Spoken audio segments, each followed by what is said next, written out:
Perfecto, bueno, continúo y voy a dar la semblanza de la doctora Ariadna Esteves. Es doctora en Derechos Humanos por la Swansea University de Inglaterra, maestra en Sociología Política por la City University de Inglaterra, licenciada en Periodismo y Comunicación Colectiva por la UNAM. Es miembro del Sistema Nacional de Investigadores, nivel 2, y participa en la Royal Society Association y la Red Biopolítica Chile-Australia. Asimismo, es co-coordinadora del Seminario de Biopolítica y Necropolítica situadas de la UNAM con la Universidad Autónoma de la Ciudad de México y del Seminario Interdisciplinario de Geografía Crítica Legal del CISAN y del CEICH. Imparte los cursos de Derechos Humanos, Inmigración Forzada y de Introducción a la Investigación Biopolítica y Necropolítica de la Facultad de Ciencias Políticas y Sociales de la UNAM, Perspectivas Críticas de los Derechos Humanos en el Instituto de Estudios Críticos 17 y los Derechos Humanos desde la Crítica Feminista en el Instituto Simone de Beauvoir. Recientemente obtuvo reconocimiento como catedrática destacada de la UNAM, Líderes Internacionales 2017. Su línea de tiene un amplio currículum y bueno, es todo por ahora. Le cedo la palabra a la doctora Esteves.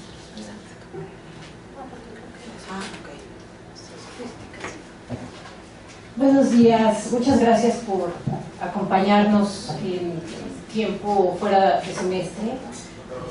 Apreciamos su asistencia a este evento que tiene como dos fines. Uno es aprovechar que Sayaq Valencia anda por acá y siempre la queremos escuchar y ver y platicar con ella, entonces eso nos da muchísimo gusto, pero al mismo tiempo hacer como una actualización de los resultados de los dos coloquios que hemos tenido el Instituto de Investigaciones Jurídicas a través de Elisa Ortega y el CISAN por medio de yo.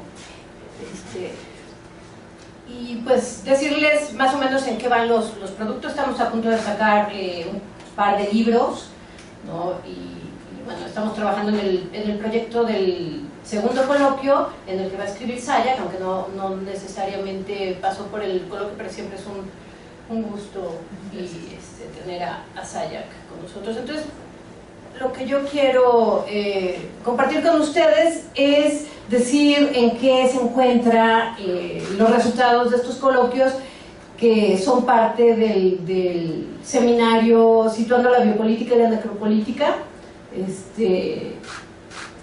en estos campos, ¿no? El fascismo, que será de lo que hablará Sayaq, que es más del segundo coloquio, las subjetividades mediatizadas, que está a punto de salir un libro editado electrónico por el Instituto de Investigaciones Jurídicas, que edito yo, y el de Derecho y Biopolítica, que es el que está a cargo de Elisa.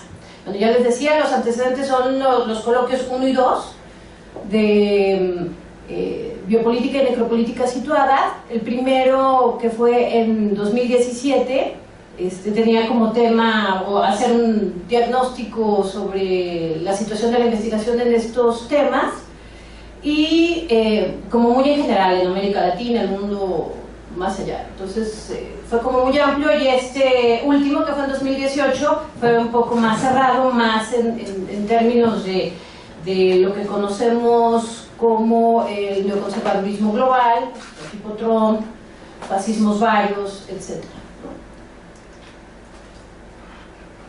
Bueno, como les decía, los resultados de estos coloquios pues es un diagnóstico epistémico y temático de la biopolítica y necropolítica. No hicimos memorias porque creemos que regularmente son productos muy desiguales en calidad, en tema y demás. Entonces más bien nos dedicamos a invitar a la gente que había presentado las cosas más interesantes para hacer libros temáticos.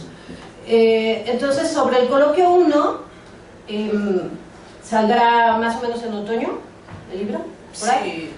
Sí, a lo más. Sí, ya están las pruebas finales. Son 3 libros, el de Subjetividades Biopolíticas y Necropolíticas Mediatizadas, que edito yo y que va a salir pronto, el de Biopolítica y Derecho, que saldrá después, que es el que edita Elisa, y el de Migración y Necropolítica, que edita Marela Varela, que ya nos siguió trabajando con nosotros en el tema porque su agenda de investigación cambió. Entonces ya en el segundo coloquio, que esperamos los libros estén listos por ahí del otoño de 2020, posiblemente ahora sí con la participación del CISAM, porque en 2017 yo estuve de sabático, entonces trabajé con jurídicas y no estaba el CISAM tan presente, pero esta vez sí. Y entonces aquí estoy editando un volumen que se va a llamar Necropoder en Norteamérica, del que les hablaré con más detalle después, y en el que escribe Sayak Valencia. Y habrá otro sobre migración y necropolítica que va a editar Elisa Ortega. Bueno, sobre el tema particular que les quiero hablar es el libro que yo edité y que terminó con el título de Mediación en el régimen de subjetividad, bio y necropolítica, de la minería de datos al consumo comercial de lo violento. Entonces aquí lo que hicimos fue juntar, les digo, las ponencias que nos parecieron más interesantes, invitarlas a formar parte de este libro, y no que presentaran solamente su ponencia, sino que la retrabajaran en torno a una serie de ejes que yo planteé y que es como el eje analítico del libro y que está en la introducción. Entonces es un libro en el que todos los artículos conversan en torno, digamos, a un modelo analítico uniforme. Y bueno, como digamos, de forma general, el libro analiza las subjetividades que surgen de los poderes de regular y administrar la vida a través de la mediación digital, que ahorita les voy a explicar, televisiva, literaria y periodística, en un país como México, donde la biopolítica algorítmica, el trabajo inmaterial, las subjetividades necropolíticas se juntan para producir regímenes de subjetividad marcados por la violencia, el machismo, el narcotráfico y la explotación y subordinación de Estados Unidos. A través de sus diferentes capítulos se examinan las distintas expresiones del régimen de subjetividad, que también ahora les compartiré cómo lo defino, biopolítico y necropolítico, que es un producto o reflejo de la mediación digital y mediática. Bueno, primero, lo que les decía es que voy a presentarles cuál es el eje analítico que atraviesa todo el libro. O sea, este no sería un libro en el que dicen, bueno, alguien presentó esto y esto y esto, y no conversan, y el libro es muy desigual. Tratamos de que el libro fuera muy uniforme, muy igual, y todos tienen entonces más o menos que considerar estos elementos que les voy a explicar. Se parte de la idea de las modalidades de objetivación de Michel Foucault, que decía que el poder objetiviza a los sujetos mediante diversas modalidades, ¿no? La primera son las formas de investigación que denominamos ciencias y con las cuales los individuos se convierten en el sujeto de la productividad de la economía, ¿no? Digamos, eso es como muy de la primera parte de Foucault. La dos es las prácticas divisorias mediante las cuales el sujeto es dividido dentro de su propio cuerpo o se le divide de otros, ¿no? O sea, como la creación de instituciones, asilos y demás. Y la otra es cómo los seres humanos se convierten a sí mismos en sujetos, ¿no? O sea, los discursos que van adquiriendo para modificarse de tal forma que puedan caber en un sistema de producción, en un sistema social, etc. Se parte, entonces el objetivo del libro es analizar cómo los medios de comunicación tradicionales y digitales, o sea, estamos hablando lo mismo del periódico, la novela de ficción, pero también Netflix, YouTube, etcétera. O sea, se analizaron todos estos medios en los distintos artículos, constituyen modalidades de objetivación que hacen que los sujetos se conviertan en parte de la economía, pero no solamente parte, sino bioparte, o sea que sus cuerpos, ¿no? Son parte integral de la producción económica. Quiero que piensen, por ejemplo, en la economía de Amazon, ¿no? Donde uno, al estar haciendo búsquedas determinadas de libros, va haciendo un algoritmo determinado que le conviene mucho a Amazon, a Amazon le resulta gratis, ¿no? A uno le facilita el trabajo, pero uno se vuelve parte biológica de este engranaje comercial. Pero la otra, las modalidades de objetivación que hacen que los sujetos se les criminalice para dividirles del resto de la sociedad, ¿no? O sea, el trato que se hace, por ejemplo, hay un artículo en el libro, el trato que se da a los jóvenes que están siendo asesinados en Veracruz a través de la prensa local, ¿no? Que antes de que cualquier otra cosa pase es que los jóvenes fueron asesinados porque estaban en los cárteles, etc. Y Bueno, estas serían las modalidades de objetivación y lo que logran. Entonces, lo que se propone en el libro es que las distintas modalidades, a través de los medios de comunicación, o sea, los medios de comunicación conforman lo que Membe denomina régimen de subjetividad. Que Membe en realidad no trabajó la subjetividad de la necropolítica a profundidad. De hecho, la subjetividad de la necropolítica, si la vemos a Zayak, la idea del endriago, para mí es el concepto que mejor captura la idea del sujeto fundamental de la necropolítica. Esto no lo desarrolló Membe, pero sí es un trabajo muy original del origen, o sea, antes de trabajar en necropolítica. Habló, ¿no?, de cómo estaba siendo cambiada la subjetividad a través de las prácticas neoliberales. Y entonces definió el régimen de subjetividad como el ensamble compartido de configuraciones imaginarias de lo cotidiano, imaginarios que tienen una base material y sistemas de entendimiento a los que la gente refiere para construir una idea más o menos clara de diversos fenómenos y sus efectos, para determinar lo que es posible y factible, así como las lógicas de acción eficaz. De forma más general, un régimen de subjetividad es un ensamblaje de formas de vida, representación y experiencia de la contemporaneidad, al tiempo que inscribe esta experiencia en la mentalidad, entendimiento y lenguaje de un tiempo histórico. O sea, lo que dice Membe es que el sujeto va cambiando, ¿no?, de acuerdo a la época. Él lo sitúa en el neoliberalismo y el comienzo de la hiperviolencia en el neoliberalismo.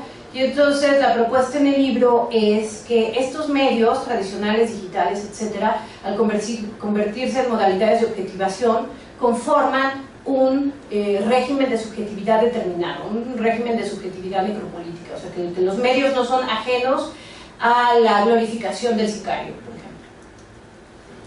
Bueno, la idea de mediación la trabajan dos académicas en Inglaterra, Kemmer y Zielinska, y ellas dicen que la tecnología de los medios de comunicación siempre ha sido parte del sujeto social y cumple la función de mediar su relación con la vida económica, social y cultural.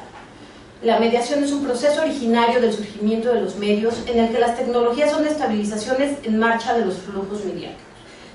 Lo que quiere decir es que no es que los medios nos utilicen, como hay muchas teorías en comunicación, de que somos sujetos inertes y tenemos una personalidad indefensa, ¿no?, frente a los mensajes de los medios.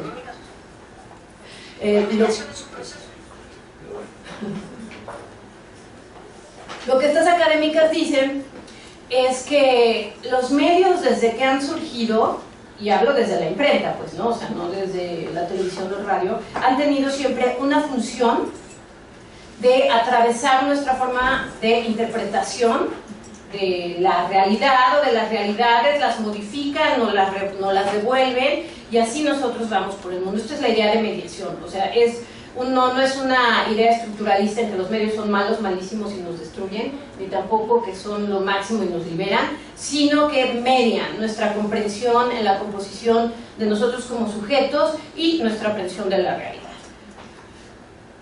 Entonces, con estos tres conceptos, lo que armé en el libro es la idea de mediación biopolítica y necropolítica de la subjetividad, ¿no? O sea, no solamente los medios, sino con un fin biopolítico, necropolítico, ya les decía, así como glorificar individuos hiperviolentos, o que seamos nosotros introducidos como sujetos a la reproducción económica, componen un régimen de subjetividad.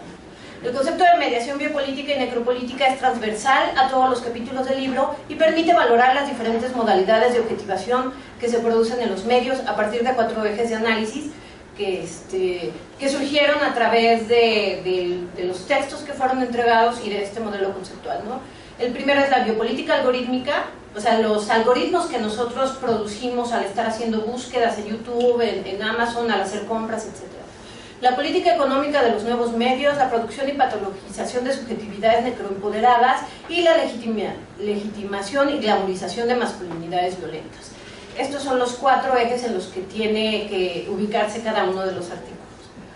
Y con este marco conceptual el contenido del libro es este, ¿no? O sea, la introducción que yo desarrollo en el que explico esto, pero muy dirigido a la idea del homo economicus neoliberal y el desechable, ¿no? Entonces el capítulo 1, a cargo de Sandra Loewe, analiza el caso súper interesante del efecto que tuvo Roma en Netflix para el cine, ¿no? O sea, cómo la función del individuo movió totalmente la forma en que comprendemos cómo es cómo compramos y observamos.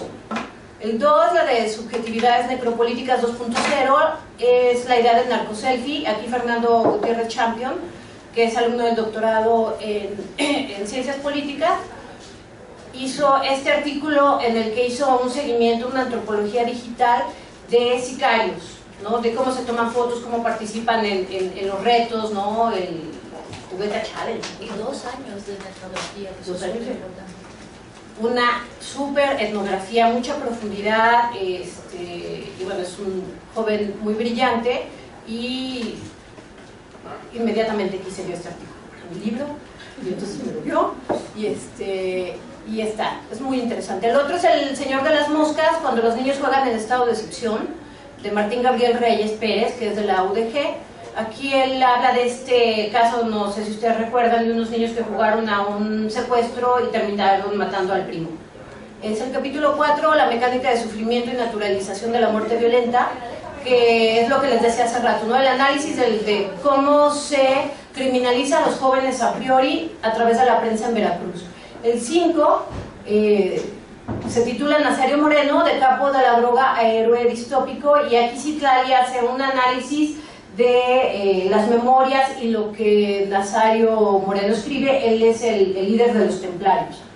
Y el 6 es Glamour en las construcciones audiovisuales del narcotráfico, y aquí Darius Karam, que es de la UACM, analiza la serie del Chapo en Netflix. Bueno, yo más rápidamente porque se me acaba el tiempo, pero tampoco hay tanto trabajo ya. Sobre el segundo coloquio, que apenas fue en noviembre de 2018,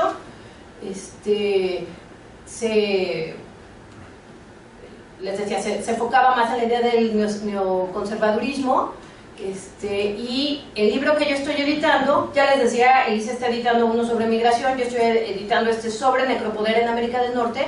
Tiene el objetivo de caracterizar el poder político de la región como un necropoder, ¿no? El poder soberano de hacer morir.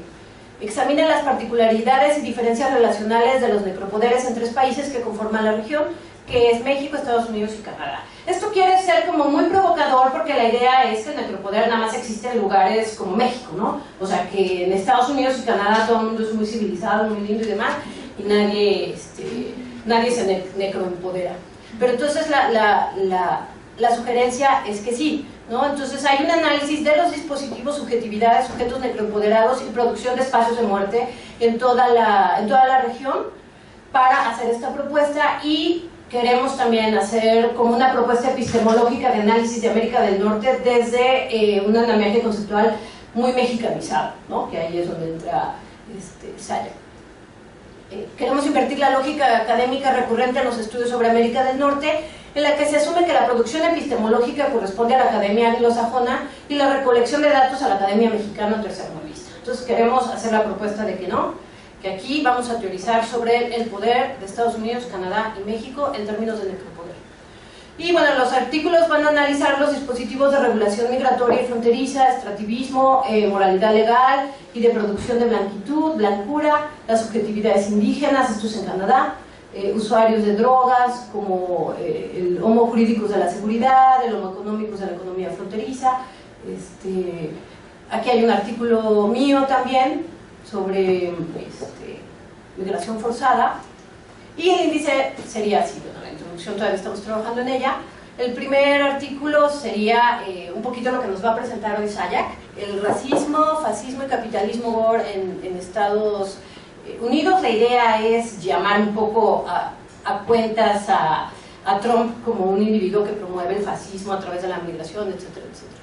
Entonces ese es como el artículo que Sayak va a compartir con nosotros en este libro. El otro es el dispositivo racial en Estados Unidos, que lo escribe Rebeca Vilchis, que es una alumna de doctorado mía, y es un capítulo de su tesis verdaderamente muy brillante, porque ella lo que hace es hacer una genealogía de cuándo surge el sujeto dreamer, y ella dice que el sujeto dreamer en realidad es un sujeto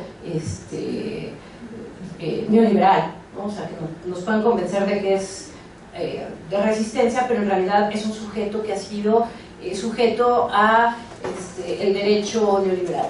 El necrocapitalismo en la línea de San Diego-Tijuana, que es discriminación, usuarios de drogas duras e indigencia. Este artículo de Gustavo Viñas Cerecer es sobre los espacios de muerte en los que se confina a las personas que son usuarios de drogas en la línea San Diego-Tijuana.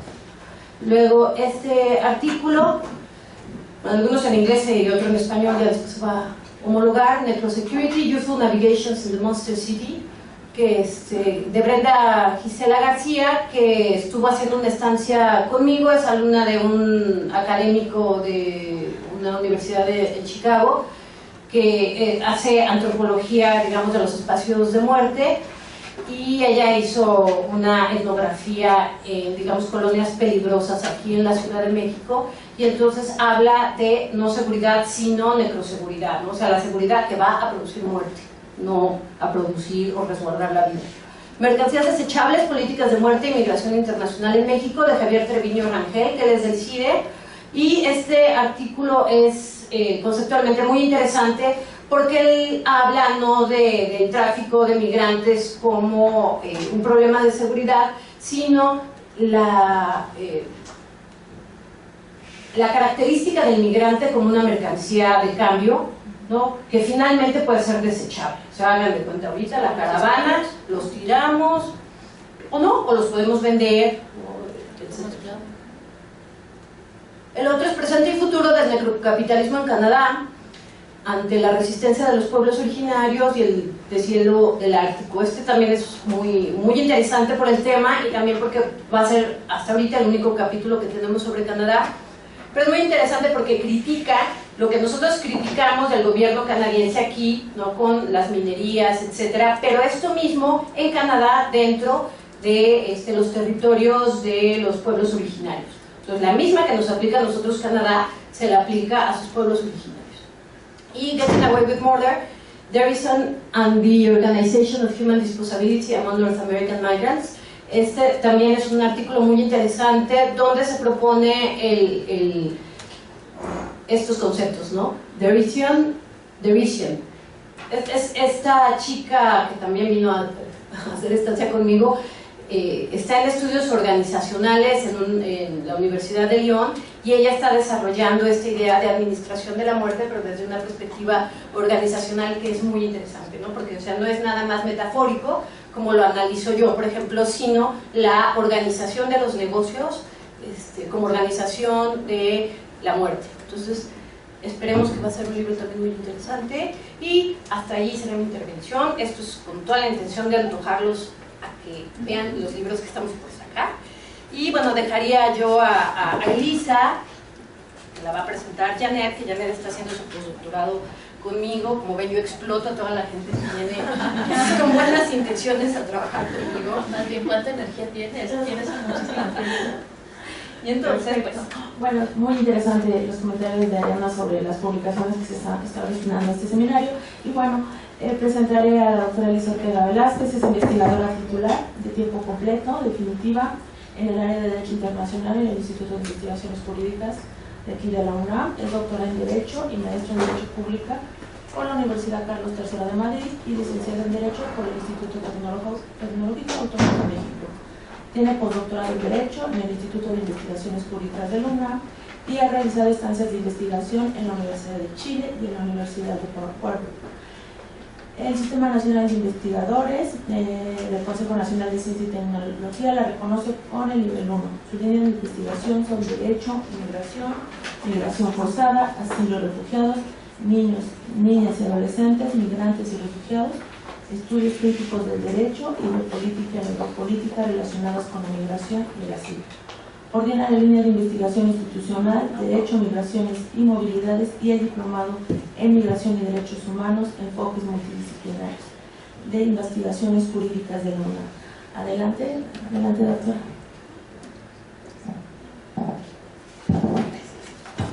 Hola, ¿qué tal? Muy buenos días, tengan todas y todos ustedes, gracias por acompañarnos.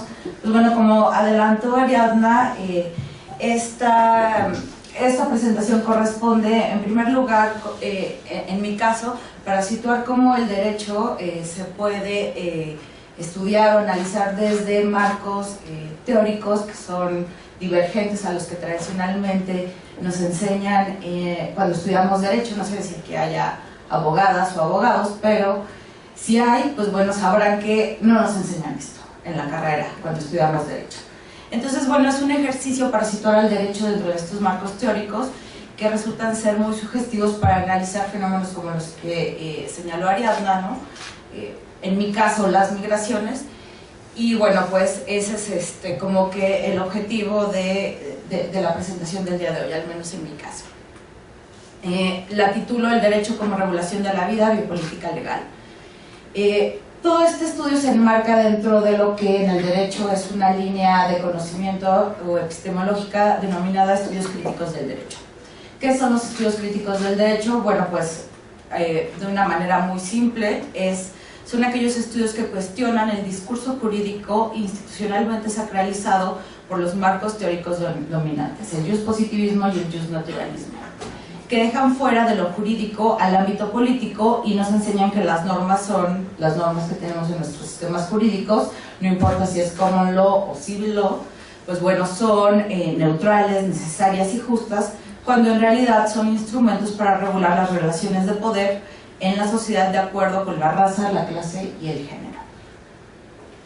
Entonces, bueno, la neutralidad política y el objetivismo promovido por el Estado de Derecho liberal occidental es insostenible, toda vez que el derecho y la ciencia jurídica son categorías que están determinadas fuertemente por la política y la ideología, lo cual permite que el derecho opere a favor de los intereses de poder dominantes en una sociedad, que el derecho sea instrumentalizado. Entonces, puse este esquemita, me gustan mucho los esquemas y las imágenes, como verán, donde no podemos disociar el poder, la política y el derecho. Derrida nos decía que ninguna regla o código existente puede garantizar lo que ha de ser decidido. ¿Por qué? Porque todo depende de cómo se aplique, ¿no? Y de cómo los jueces, como estos actores del derecho, del dispositivo jurídico, pues bueno, lo apliquen. Entonces, los estudios críticos del derecho no aceptan al derecho y a sus narrativas como dadas. Entienden que el derecho es indeterminado y una máscara de estrategias específicas de control social y disciplina que es susceptible de ser instrumentalizado, como les decía, por los poderes predominantes, no importa qué tipo de poder sea, soberano, disciplinario o biopolítico. Y ahorita les voy a explicar a qué nos referimos con esto. Estos estudios críticos del derecho engarzan con la teoría analítica de poder que desarrolló Michel Foucault. Ya ahorita Ariadna les explicó un poco, y puse esta foto que es muy bonita y que está en casa de Ariadna, por cierto. Esta forma de entender al derecho, como les decía, pues engarza con esta teoría analítica del poder de Foucault, la cual no intenta definir el poder, sino establecer cómo funciona y cómo somete a las personas, y que sin duda alguna ha marcado el trabajo de pensadores que son fundamentales para la teoría crítica. En el caso de la teoría legal, pues bueno, Giorgio Agamben, que es de mis favoritos, Espósito, Jacques Derrida, Deleuze, Nancy Leavitt, Judith Butler, Catherine McKinnon, Adorno, Gadamer, Duncan Kennedy, entre otros, ¿no? Esto es solamente a modo ejemplificativo de cómo ha influido la teoría analítica de poder en los estudios críticos del derecho. Ahora, ¿para qué sirve el poder? Foucault nos dice que el poder tiene como fin someter a las personas a un orden que es jurídico y político al mismo tiempo. Por ello, el poder moderno consiste en conducir las conductas, no a las personas. Sus conductas, al inducirlas, facilitarlas, dificultarlas, obstruirlas o limitarlas. Foucault diferencia tres tipos de poder: el poder soberano, que sería la ley, es decir, aplica las leyes en un territorio determinado y castiga a sus transgresores, porque al transgredirse la ley, pues bueno, se daña así la soberanía. Esto es lo que nos enseñan en la carrera de Derecho, debo decir. Luego también habla de un poder disciplinario, que sería entendido grosso modo como los saberes y las instituciones. Este tipo de poder se aplica sobre los cuerpos individuales para disciplinarlos y hacerlos dóciles con el fin de vigilarlos, entrenarlos, utilizarlos y castigarlos en función de la productividad económica, ¿no? La que funcione al sistema económico predominante. En nuestro caso, pues bueno, el capitalismo neoliberal. Y el biopoder, las políticas de regulación sobre la población. Aquí ya no estamos hablando que se aplica sobre personas con voluntad, ¿no?, individuales, sino estamos hablando que se aplica sobre la vida de la población vista como un cuerpo político a través de tecnologías de poder o de saber llamadas propiamente biopolíticas. ¿Qué pasa con estos tres poderes? No es que nada más existe el biopoder, sino más bien es que estos tres poderes se traslapan o se superponen, son complementarios, constitutivos uno del otro. Entonces, bueno, el biopoder tiene como fin hacer vivir y dejar morir, y se enfoca en los procesos particulares de la vida, como son el nacimiento, la muerte, la reproducción, la enfermedad y la migración. Aquí es donde me interesa a mí, obviamente. Controla un campo biológico que se divide en una jerarquía de razas, donde se deja morir a aquellas que están en la parte inferior. Entonces tenemos a personas migrantes, tenemos por ejemplo a centroamericanos que intentan llegar a Estados Unidos y que se intercambian por aranceles, ¿no? O sea, el ejemplo de la semana pasada. Son estas razas consideradas inferiores, cultural y racialmente hablando. También estamos los mexicanos aquí, ¿no? Y esto lo estamos situando obviamente dentro del biopoder en Estados Unidos, ¿no? Y que ya se refería a Ariadna hace un rato. Entonces, ¿qué decía Foucault del biopoder? Que su ejercicio es una especie de asesinato indirecto, porque sin matar intencionalmente hay poblaciones enteras que mueren porque el Estado no hace algo por ellos. Y entonces aquí tenemos claramente a las migraciones, ¿no? También puse un ejemplo de poblaciones indígenas, porque eso también pasa con las poblaciones indígenas. De nueva cuenta, lo que está en el fondo pues es ver a estas poblaciones como inferiores, ¿no?, racialmente, culturalmente hablando. ¿Cómo se ejerce el biopoder? Foucault dice que a través de algo que se llama gubernamentalidad neoliberal, que puede ser entendido como un conjunto de técnicas, instituciones, procedimientos, análisis, reflexiones, cálculos y tácticas para dirigir el comportamiento humano. Recuerden que todo se trata de dirigir el comportamiento humano. Y bueno, pues es lo que facilitan el ejercicio del biopoder. Aquí les pongo de ejemplos, pues las cortes, las burocracias, la ley, obviamente, pero también las ONGs. Son burocracias todas. Entonces, pasándonos al plano del derecho, pues ya no, la discusión ya no está en cómo se distribuye el poder o cómo se subordina a la ley, ¿no? De nueva cuenta, lo que nos enseñan en las escuelas de derecho, sino más bien cómo la vida de las poblaciones se incluye en los cálculos políticos de los poderes dominantes para hacer proliferar el sistema económico que predomina, ¿no? Y esto, de nueva cuenta, se hace a través de campañas, por ejemplo, de natalidad, de vacunación, de higiene y por supuesto de control de la migración. Les puse unos ejemplitos que me gustaron en fotos. Entonces, ¿qué hace la biopolítica? Pues produce subjetividad o produce muerte, o vuelve sujeto a su propio objeto o lo objetiviza definitivamente, o es política de vida o de muerte. Conduce la vida hacia su expansión, precariedad o extinción, con el objeto de incidir en las relaciones de reproducción económica del capitalismo actual. Todo esto pues nos lo dice Foucault, ¿eh? No puse las citas y ni di las atribuciones debidas porque es una presentación de PowerPoint. ¿De qué se vale el biopoder? Pues bueno, del discurso. Foucault dice que el discurso es el vehículo ideal del biopoder, que es un conjunto de elementos o tácticas en las relaciones de fuerza que determinan subjetividades y tienen efectos de verdad. Es decir, a través de establecer visiones subjetivas de algo, u objetos y saberes que dividen lo que es falso de lo verdadero.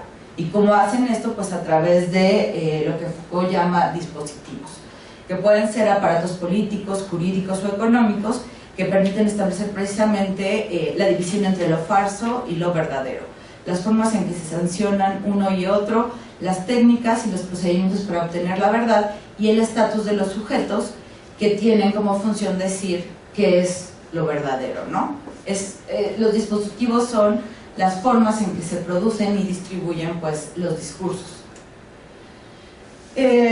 Como les dije antes, pues bueno, a mí me gusta Agamben, y Agamben también hizo un libro sobre qué es un dispositivo.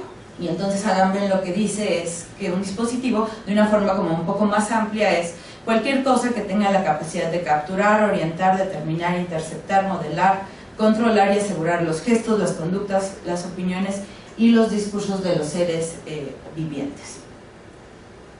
Ahora, ¿qué es la biopolítica legal? Entonces, ya que tenemos como este antecedente general, muy general por supuesto, pues bueno, vamos a situar al derecho dentro de la biopolítica. ¿Qué sería el poder soberano? Pues sería aquel que positiviza al derecho en leyes y códigos, ¿no? Este derecho positivo que nos enseña. El poder disciplinario sería aplicar el derecho de una manera institucional a través de los diversos dispositivos del derecho, ¿no? Tribunales, etcétera, y sancionar en caso de incumplimiento. Ese es el poder disciplinario, pero se aplica individualmente. ¿Y cuál sería el biopoder? Pues bueno, instrumentalizar al derecho para mantener relaciones de dominación. Entonces la ley lo que se hace es que se usa de una manera estratégica para servir de norma o de patrón, ¿no? Y lo pongo como patrón porque a los que estudiamos derecho, leer norma, ¿no? O sea, pensamos en la norma que nos enseñaron en la escuela, ¿no? General, etc. Bueno. Y así imponer conformidad y homogeneizar cuerpos o poblaciones enteras. Así es como situamos al derecho dentro de esta epistemología.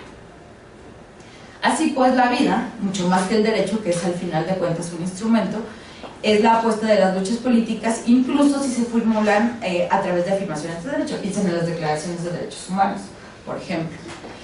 Y no es que el derecho o la propia ley desaparezcan, más bien la ley funciona cada vez más como una norma o un patrón, y la institución judicial, base del derecho, se integra más y más a un continuum de dispositivos que pueden ser médicos administrativos, cuyas funciones son sobre todo pues reguladoras. Ahora vamos a situar la biopolítica legal y los estudios críticos del derecho en temáticas que nos interpelan día a día, ¿no? en nuestro país, y que es el sentido del libro que yo estoy editando. Entonces, tenemos por ejemplo temas como las migraciones, trata de personas, extractivismo, feminicidio, sistema penal de justicia, ¿no? Y todo el tema del garantismo, que para quien está familiarizado con temas de derecho penal, pues bueno, tuvo un cambio a partir de la reforma constitucional en materia de derechos humanos del año 2011, ¿no? La narcoguerra o el racismo. Yo tomo el ejemplo de las migraciones porque yo me dedico a eso, a estudiar las migraciones desde el derecho. Entonces el dispositivo sería el control de las migraciones con fines racistas y clasistas para captar a los migrantes que son más rentables para el sistema económico neoliberal, es decir, o los más calificados, o los más, o aquellos que están en condiciones de mayor vulnerabilidad para explotarlos, ¿no? Entonces, ejemplos de discursos de este dispositivo de control de las migraciones sería la securitización, la externalización del control de las fronteras, los discursos de asilo, de derechos humanos, de personas migrantes, la migración altamente calificada y todo la rama de estudios que se deriva de eso, la migración irregular por supuesto también, y ejemplos de biopolítica serían pues los centros de detención, la militarización de las fronteras, el no proporcionar ayuda humanitaria, figuras en el caso del derecho de asilo como el tercer país seguro o el primer país de llegada, ¿no? Que lo que hacen es trasladar la responsabilidad de los países a donde llegan los solicitantes de asilo a otros, ¿no? A terceros. Entonces, los estudios biopolíticos de las migraciones se enfocan en analizar cómo instituciones, leyes, centros de detención y refugiados, tribunales, ONGs y otras burocracias son un dispositivo para administrar y controlar la vida de las personas migrantes en un modo, de nueva cuenta, que sea funcional a los intereses del capitalismo global. Entonces la migración es regulada por una biopolítica que administra, controla, construye, ¿no? Por ejemplo a través de categorías como refugiados, migrantes irregulares, migrantes calificados, y finalmente expulsa a los migrantes de un país. Entonces, si analizamos estos fenómenos desde las ópticas de los discursos tradicionales y dominantes del derecho, el positivismo, el naturalismo, es probable que nos encontremos con grandes y obvias contradicciones. Por ejemplo, el discurso de derechos humanos y que se deje morir a las personas, por ejemplo, a los solicitantes de asilo centroamericanos, a los solicitantes de asilo que llegan a las islas griegas a través de Turquía y que están contenidos en centros de detención o campos de concentración, si lo queremos llamar propiamente. Esas contradicciones nos llegan a la cabeza a quienes estudiamos derecho en este discurso hegemónico, ¿no?, tradicional. ¿Cómo es posible que haya discursos como los derechos humanos que se prediquen para todas las personas y discursos sobre los cuales pues reposan las democracias occidentales, ¿no?, en las que vivimos, que se basan en un estado de derecho democrático y constitucional? Entonces, bueno, la idea es dejar de tomar por dadas estas narrativas de estos discursos jurídicos hegemónicos y entender que el derecho es indisociable de la política y de las relaciones de poder. Ahora, ¿qué hacer? Yo no quiero tener tampoco una visión sumamente pesimista, ¿no? Esto no implica que el derecho no pueda tener efectos emancipatorios que faciliten la transformación del sistema en uno más humano e igualitario. Esto lo tomo de Duncan Kennedy, o que se use como resistencia, Peter Fitzpatrick, o como dice Foucault, ¿no?, o a través de contraconductas, que son estas luchas contra la conducción de otros sobre uno mismo para lograr una conducta diferente o ya no ser conducido por otros de esa forma. Aquí tenemos un ejemplo, es el derecho de asilo, y que Ariadna usa muy bien en su último libro, que les recomiendo que lean, que se llaman Guerras necropolíticas y biopolítica del asilo en América del Norte, donde precisamente habla de esto, ¿no? Habla del derecho de los gobernados. Así es como Foucault entendió el derecho de asilo, ¿no? El derecho de no querer ser conducido o gobernado de cierta forma, y eso no implica una rebelión, significa que te traslades a otro lugar donde no seas gobernado de esa manera. Por ejemplo, en Centroamérica, a través de las políticas de muerte que imperan en la región y que Estados Unidos es actor fundamental. Entonces, este es el índice del libro, del derecho como regulación de la vida y la muerte. Yo hago una introducción desde Critical Legal Studies y biopolítica legal, pero estos son los capítulos, son 7 capítulos: biopolítica y garantismo en México, que escribió Bernardo Bolaños Guerra, de la UAM Coajimalpa; el derecho en la dialéctica de comunitas e inmunitas, el efecto de inhibición del derecho sobre la comunidad, de Luis Eduardo Rivera Borrell, donde obviamente toma los estudios de Roberto Espósito sobre el tema y que son también muy influyentes en la teoría crítica legal; el clausulado de la distopia, el estado de excepción en tiempos de neoliberalismo necropolítico, de Silvano Cantú, que es de una ONG, es director de una ONG, egresado de la Flaxo. Aquí toma la teoría de Giorgio Agamben, ¿no?, y lo junta con lo que ha hecho Achille Mbembe en temas de necropolítica. Después tenemos el capítulo de Janet Hernández, nuestra moderadora, sobre biopolítica y violencia feminicida, la gubernamentalización en el acceso a la justicia penal de las mujeres en Tijuana. Después, biopolítica, racismo de Estado y migración, persecución de la vida cotidiana de personas migrantes irregulares en países postindustriales, que hizo Agustín Morales de la Facultad de Ciencias Políticas y Sociales. Después tenemos la aproximación de la biopolítica con la trata de personas, que hizo Pablo González Ulloa, también de la Facultad de Ciencias Políticas. Y acabamos con un ejercicio de situar la biopolítica legal con el extractivismo, en el caso de Mariana Celorio, de la Ibero, y su capítulo titulado Disposición situada de derechos humanos, extractivismo en la Sierra Norte de Puebla, México. Y pues bueno, eso sería todo. Gracias.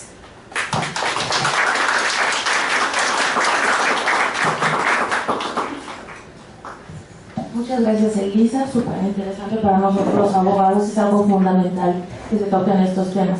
Y bueno, vamos a dar el paso a nuestra invitada, la doctora Sayac Valencia, nacida en Tijuana, México, profesora investigadora titular de tiempo completo, definitiva, en el Departamento de Estudios Culturales del Colegio de la Frontera Norte, el Centro de Investigación CONACYT, doctora en Filosofía, Teoría y Crítica Feminista, Convención Europea por la Universidad Complutense de Madrid.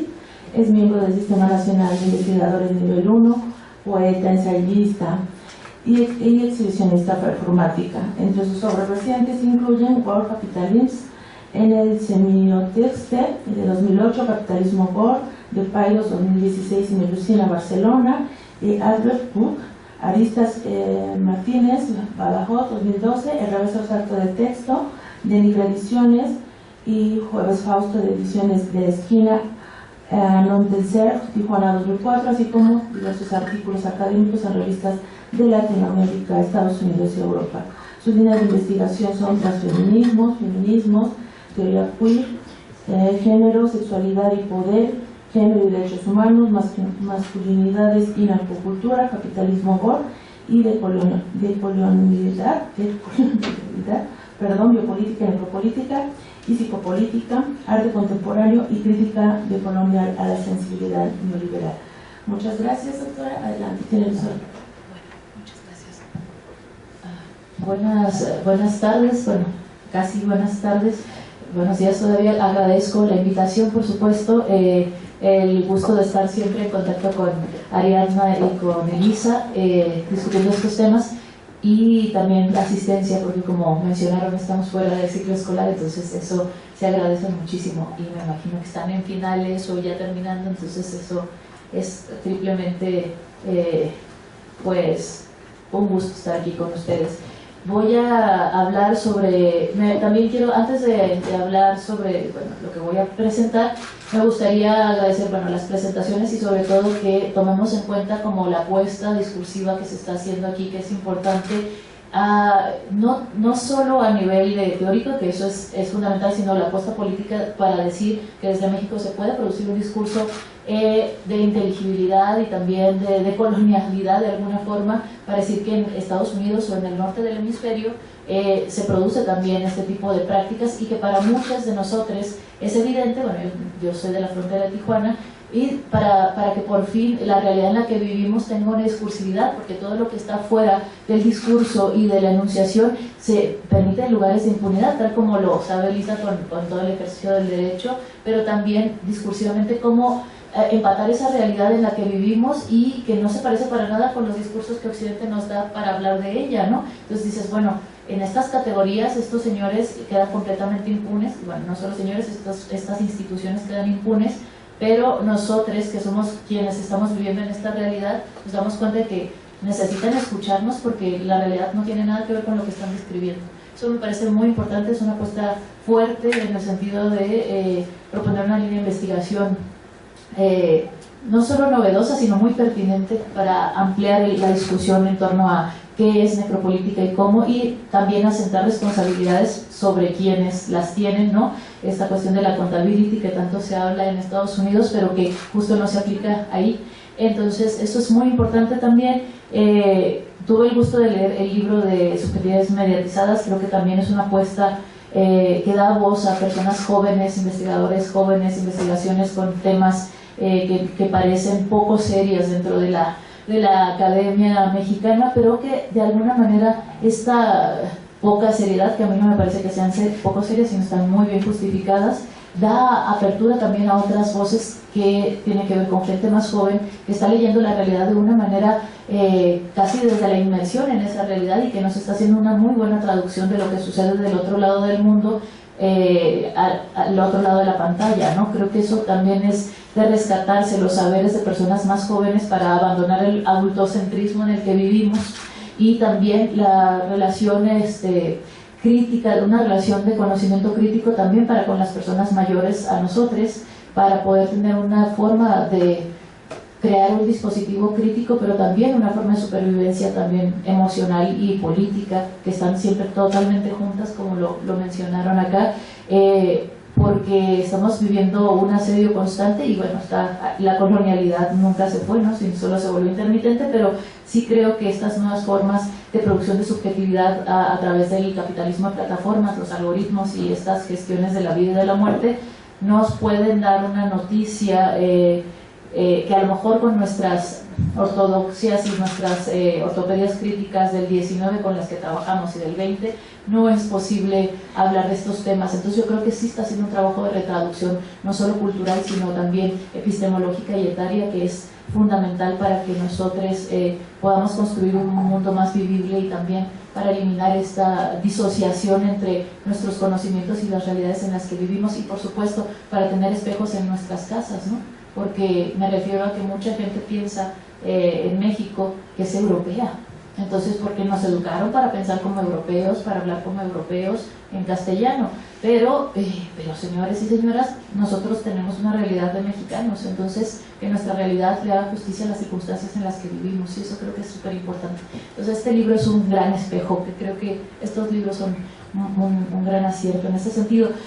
Yo voy a hablar de un trabajo que venimos desarrollando sobre, yo no hago migración, siempre oí de eso, pero al final la realidad pues termina dictando, ¿no? Las necesidades en las que estamos en este momento en la frontera con respecto a las caravanas y otras cuestiones, y bueno, los campos de concentración que eran al aire libre y ahora ya se están volviendo a institucionalizar en Estados Unidos, pues nos llevan a pensar en algo que denominamos las antiguas, el texto se llama Las antiguas plantaciones de hoy son campos de concentración al aire libre. Y bueno, ahora ya no tan libre, ¿no? Con las noticias de la semana pasada, donde se están habilitando los campos de concentración que se utilizaron en la Segunda Guerra Mundial para las comunidades originarias y para los japoneses en Estados Unidos. Entonces, esto es un poquito desfasado porque lo escribimos hace como un mes, un poco más. Estamos trabajando en este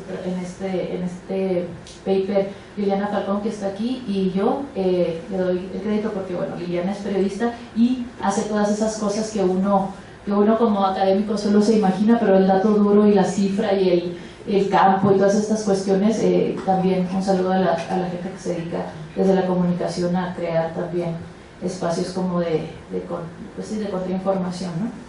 Entonces voy a empezar.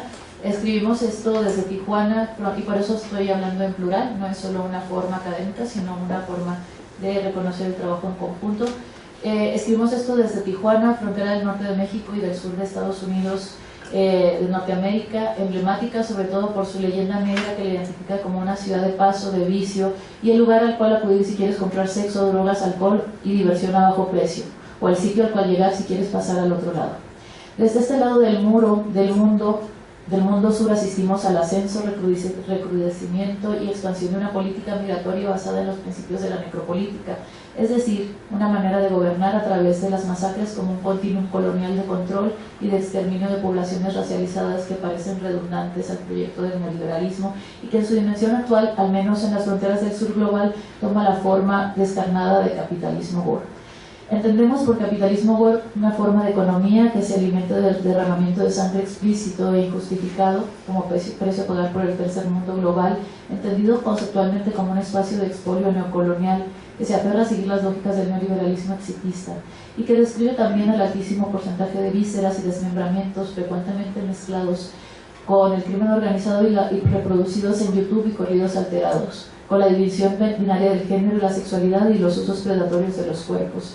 Todo esto por medio de la violencia más explícita como herramienta de necroempoderamiento, es decir, un empoderamiento que se logra a través de la violencia y la muerte, como estrategias que anestesian y desmovilizan comunidades mediante la desaparición y el desplazamiento forzado, tal como lo muestran las recientes y preocupantes cifras en Tijuana, que ascienden a 415 homicidios y 40 asesinatos de mujeres en el primer trimestre del 2019, de los cuales solamente 2 de ellos fueron tipificados como feminicidios, dado que las autoridades hacen lo posible por evitar esta categoría con el objeto de eludir la exigencia de libertad de género por parte de las organizaciones no gubernamentales. De las 247 asesinadas en 2018, solo 28 casos se investigaron como feminicidios. Esto es fundamental, pues otro aspecto del capitalismo gore es su uso predatorio de los cuerpos como una violencia especialmente espectacular sobre las mujeres, donde el tráfico humano se convierte en nicho de mercado de la economía subsumida que mantiene la economía formal. Esta violencia está además cosmetizada y estetizada, pues no solo es una herramienta de trabajo del sicario, sino un espacio de socialización, de consumo y de construcción de un imaginario cultural vinculado con la normalización de la muerte. La migración también es un reflejo de las consecuencias de este capitalismo gore, y las calles de esta ciudad son una Babel que mezcla acentos latinoamericanos y estadounidenses con naturalidad. El INEGI reportaba en 2010 que el 47.7% de los habitantes de Tijuana no nacieron en la ciudad. Estas cifras, por supuesto, no contemplan a la población flotante, y es que no hay nada más tijuanense que no ser de Tijuana. Frase común que dicen quienes durante años han radicado aquí en esta metrópoli, que en sus cimientos se esconde una necrópoli. Aquí donde inicia la patria y terminan los sueños de los miles de migrantes que se topan con el muro. Y no son pocos, aproximadamente 2.550 haitianos de los 15.000 que llegaron se quedaron a vivir en la ciudad, mientras que los integrantes de las caravanas migrantes provenientes de Honduras, Guatemala, El Salvador pasan de los albergues a las calles y al trabajo informal, acompañando a los deportados de manera cotidiana. En este contexto, nuestra hipótesis es que si bien el capitalismo gore es una forma de economía distópica muy visible en las empresas criminales de los países excoloniales, su dimensión tangible en las fronteras, especialmente en la de México con la de Estados Unidos, de Norteamérica, está asociada al colonialismo intermitente que se cristaliza en estos límites de dos mundos y que se nutre de los desplazamientos forzados de las poblaciones, sobre todo del sur global, obligadas a migrar debido a la precariedad y a la violencia. Este callejón sin salida es rentabilizado a través del exterminio de migrantes pobres y o racializados, o ambos. La política antiinmigrante racializada del presidente de Estados Unidos, Donald Trump, favorece a empresas especialistas en centros de detención y campamentos al aire libre gestionados por industrias carcelarias como el Geo Group o CoreCivic, cuyas ganancias por establecer estas nuevas plantaciones de explotación del cuerpo migrante en la frontera ascendieron a 40 y 41 millones respectivamente en el primer trimestre del año. Es pertinente mencionar que una buena parte de estos rendimientos económicos se destinan en forma de donaciones a las cuentas bancarias de candidatos y funcionarios republicanos, quienes apoyan el negocio de la xenofobia. Y esto no es una excepcionalidad. La compañía de transporte Classic Air Charter mantiene un contrato estimado en $635 millones con la Agencia de Servicio de Inmigración y Control de Aduanas de los Estados Unidos, Immigration and Customs Enforcement, el ICE, por vuelos de deportados. Otra compañía, CSI Aviation Inc., cuyo dueño es un político republicano, recibió en 2017 y 2018 contratos para transportar y relocalizar a los migrantes. Históricamente, el gobierno estadounidense se benefició del abuso a los esclavos en las grandes plantaciones, y hoy en día se beneficia del abuso a los migrantes en los centros de detención. En los últimos 2 años, 22 migrantes, y eso hace unas semanas, porque ahora la cifra ha crecido, 22 migrantes han muerto bajo custodia del ICE, incluyendo a Jacqueline Cal Maquin, de 7 años, y a Felipe Alonso Gómez, de 8 años, ambos guatemaltecos. La violación a los derechos humanos en estas instalaciones evaden sanciones y la crítica severa por parte de las organizaciones internacionales como el Fondo para las Naciones Unidas, como la UNICEF y la ONU. A pesar de los numerosos reportes de organizaciones no gubernamentales y diferentes medios de comunicación, quienes constantemente comparten las historias de bebés y niños separados de sus padres, durmiendo en el piso, enjaulados, en ocasiones encadenados, sin atención médica ni alimentos adecuados, drogados con medicamentos con el fin de mantenerlos tranquilos y en muchas ocasiones sometidos a abusos físicos, psicológicos y sexuales. El Departamento de Salud y el Departamento de Justicia de Estados Unidos recibieron más de 5.800 quejas de abuso sexual contra niños migrantes detenidos en el periodo 2014 a 2018. Existen reportes que señalan que las agresiones sexuales a las mujeres en estos centros de detención son sistemáticas, incluyendo las violaciones en grupo. Las acusaciones, por supuesto, son desestimadas por el gobierno de Trump, quien deja en manos de los contratistas la seguridad y el bienestar de los detenidos sin exigirles rendición de cuentas, como en el caso del centro de detención de Tornillo, Texas, cuyos directivos recibieron autorización de la Oficina de Relocalización de Refugiados, la ORR, de no corroborar los antecedentes de los trabajadores contratados en las listas del Buró Federal de Investigación, medida obligatoria por ley necesaria para identificar a los delincuentes sexuales registrados. Debido a la urgencia gubernamental por abrir el centro preparado para recibir a 450 menores y que actualmente tiene 2.300 niños migrantes entre 13 y 17, las autoridades utilizaron los servicios de un contratista privado cuyos datos son limitados y abren la posibilidad de no identificar a depredadores sexuales y permitirles que trabajen con menores.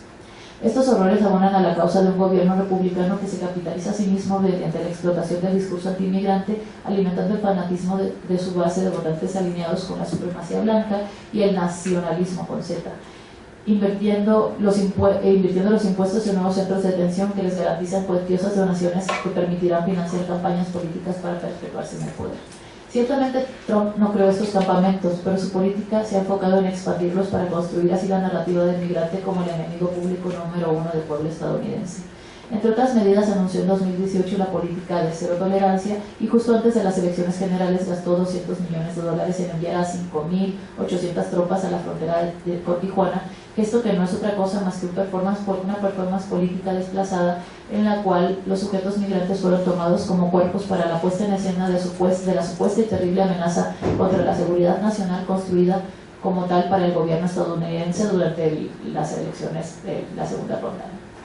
Cuando se hizo esto de la invasión, ¿no? que se estaba transmitiendo en vivo, que eran invasores y ahí estaban en el midterm, ¿no? O sea, estaba significando. Los migrantes débiles, hambrientos, cansados, cargados con su vida en una mochila y con sus hijos a cuestas fueron fabricados como un peligro latente producido en vivo por los medios de comunicación. El escenario estaba montado para una noticia performativa, es decir, con seguimiento en vivo, y los militares estadounidenses se alzaron como héroes al lanzar gas lacrimógeno a los migrantes que intentaban entrar al país para solicitar asilo. Las instituciones hicieron su trabajo y la narrativa del sujeto invasor, curiosamente desarmado, dominado a manos de vigilantes gringos patriotas, triunfó. Y como, bueno, ya después dice, y como a río revuelto, ganancia de pescadores, el alcalde de Tijuana, Juan Manuel Gastelum, se adhirió al discurso xenófobo como estrategia para culpar a los migrantes de los problemas sociales que la administración a su cargo ha sido incapaz de resolver, además de buscar la popularidad electoral con miras a su reelección, utilizando una narrativa que alienta la porofobia de la derecha tijuanense, quien no tiene problema cuando el extranjero que vive en su ciudad tiene dinero. Ganancias políticas a costa de la vida de los migrantes. La rentabilización de la tragedia contemporánea no es un fenómeno actual, sino que ha sido parte de la cartografía política del proyecto de la modernidad colonial, que al día de hoy tiene su cristalización en las fronteras tanto geopolíticas, es decir, territoriales, espaciales, como de género y raciales. Como señalan Sandro Mesadra y Brett Nilsson, y cito, en la modernidad las fronteras han desempeñado un papel constitutivo con los modos de producción y organización de la subjetividad política. La ciudadanía probablemente constituya el mejor ejemplo de esto y solo resulta necesario reflexionar acerca de la importante conexión existente entre la ciudadanía y el trabajo en el siglo XX para entender los modos en los cuales los movimientos de la figura de hábitat del ciudadano trabajador han sido inscritos dentro de los confines nacionales de los estados.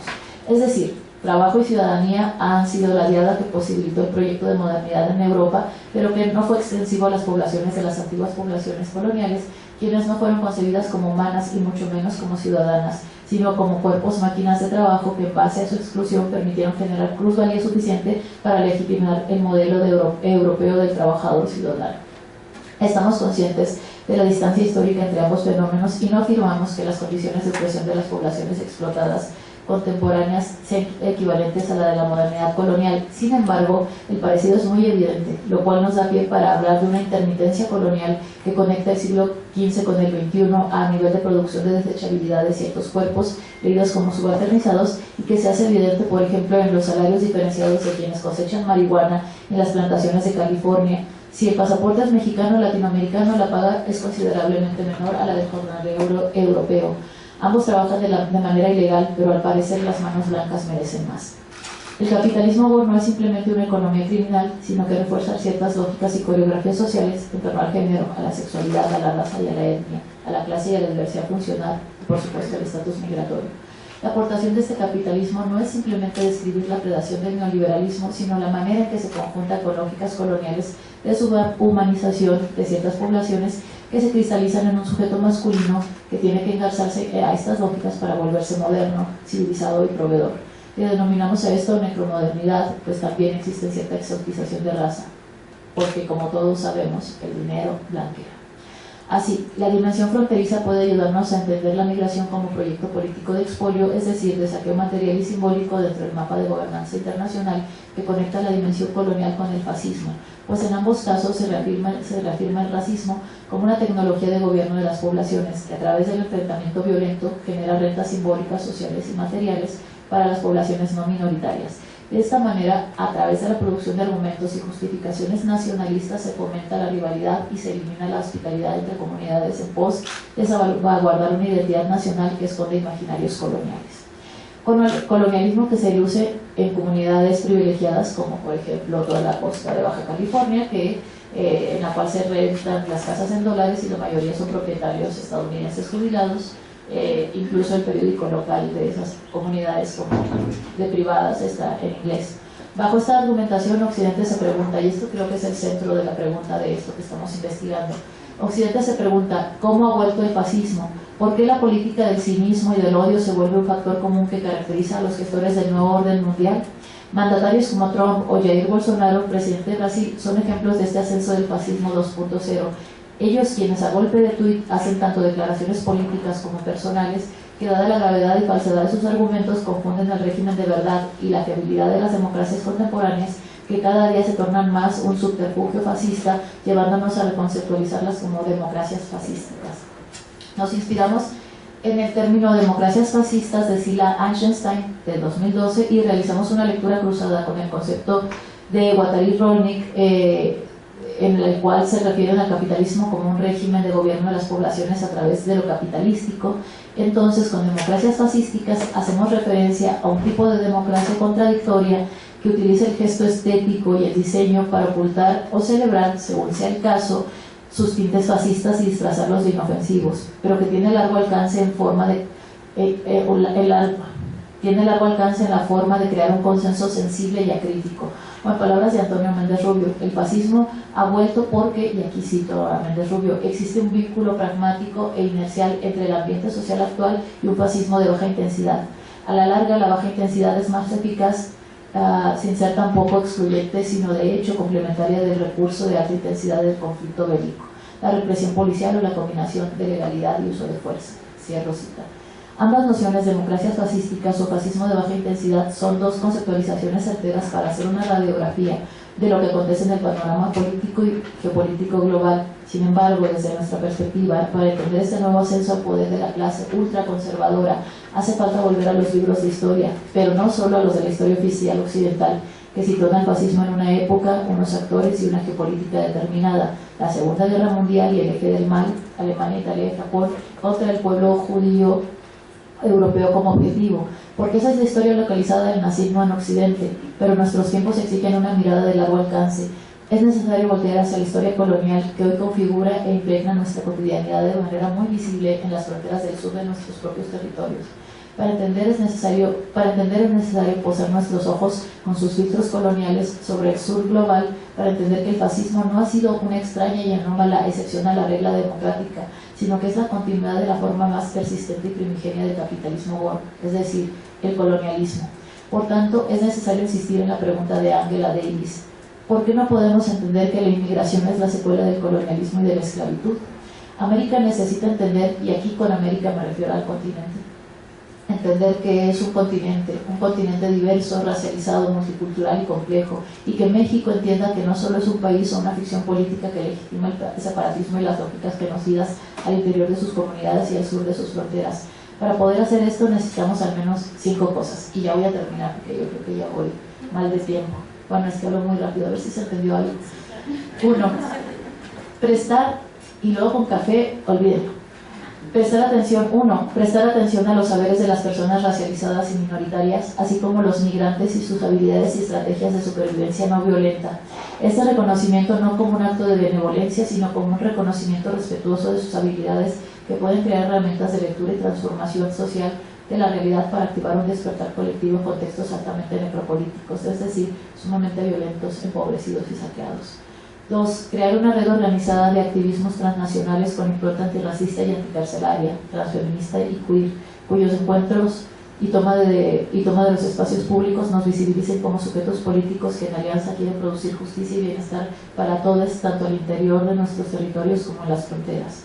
3. Incidir en la transformación de las narrativas coloniales y por tanto fascistas, racistas, misóginas, homófobas, xenófobas y aquellas que criminalizan a los desfavorecidos, utilizando las redes sociales virtuales para visibilizar las historias que por siglos han estado ocultas en la agenda de los medios de comunicación hegemónicos.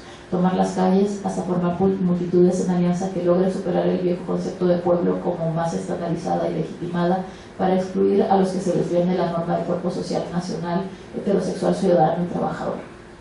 4. Combatir el mito de las minorías como aquellas que no tienen derecho a una representación feliz y respetuosa para evitar que se borren nuestros nombres, nuestros géneros y nuestras historias.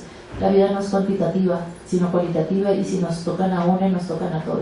Pero sobre todo combatir el mito de que los migrantes son los otros, pues después de la Revolución Mexicana, una de las figuras centrales en nuestro imaginario simbólico y cultural es el migrante mexicano indocumentado, agredido y humillado por su condición de pobre. Que no se nos olvide, ¿no?, nuestra historia reciente y nuestra historia actual.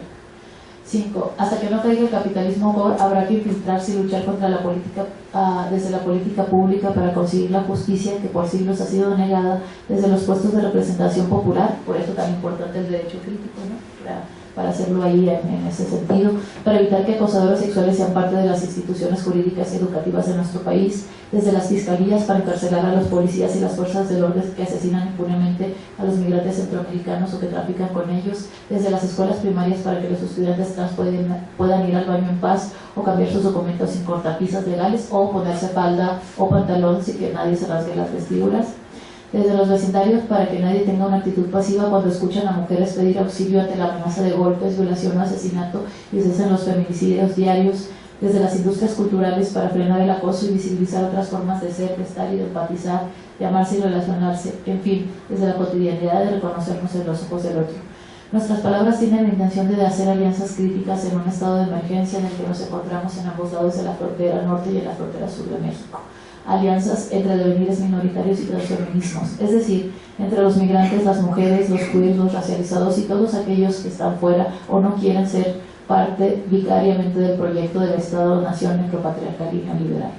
En este sentido, desde los transfeminismos proponemos una construcción de alianzas no identitarias, sino desde un correlato de sentido que tienda puentes con la memoria histórica y las luchas sociales nacionales y transnacionales, mostrando que es posible habilitar otros caminos para no pasar por la masacre o la polarización del género de lo que sería nosotras contra ellos, sino otra cosa, la construcción de un espacio más vivible para todos.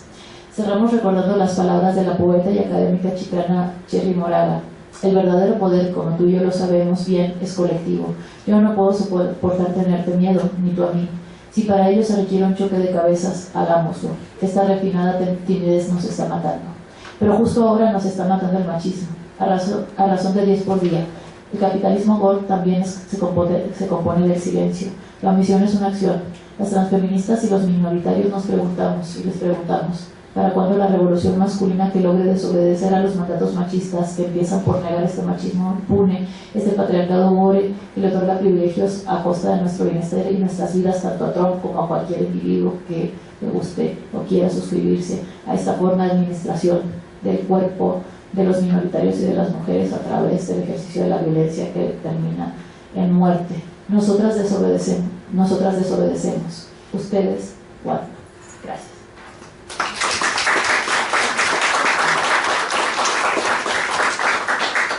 Excelente disertación de la doctora Sayac. Y bueno, vamos a abrir el espacio a preguntas por parte de las y los presentes. Y bueno, yo quisiera que levantaran la mano para que vayamos viendo qué le interesa hacer una pregunta.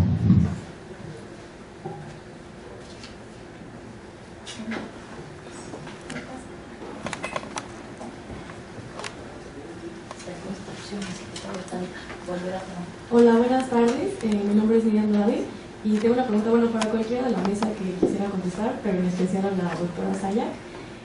¿Cómo de alguna forma empatar esta, digamos, como esta doble postura de que por un lado, para, digamos, investigar y hacer justicia a crímenes como feminicidios o crímenes de odio, pues sí tiene que de alguna forma contemplarse el elemento policial, ¿no?, de investigación y de castigo, y por otro lado también pugnar por, pues, digamos, eliminar este elemento carcelario del capitalismo gore?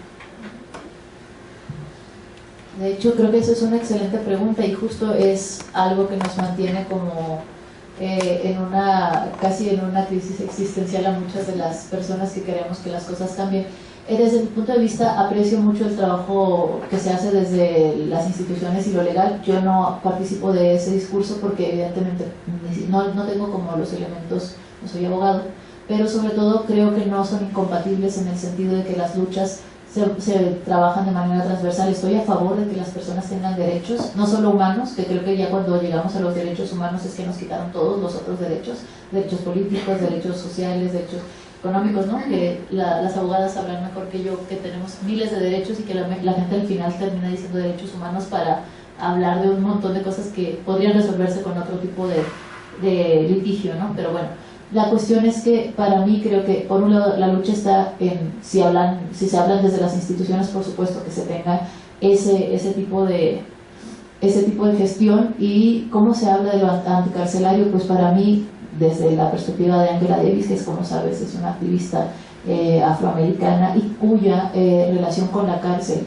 los afros tienen una relación con la cárcel distinta. También tenemos que matizar cuál es la relación de las comunidades afroamericanas en Estados Unidos respecto al sistema penitenciario y carcelario, que los mantiene ahí como una forma, de alguna manera, como una forma de campo de concentración muy securitizado, porque recordemos que también hay un castigo después de los años 70 a los movimientos por los derechos civiles, ¿no? Los Black Panthers, bueno, se radicalizan y hacen una serie de cuestiones, pero esto también abre la puerta para utilizar la industria carcelaria como una industria.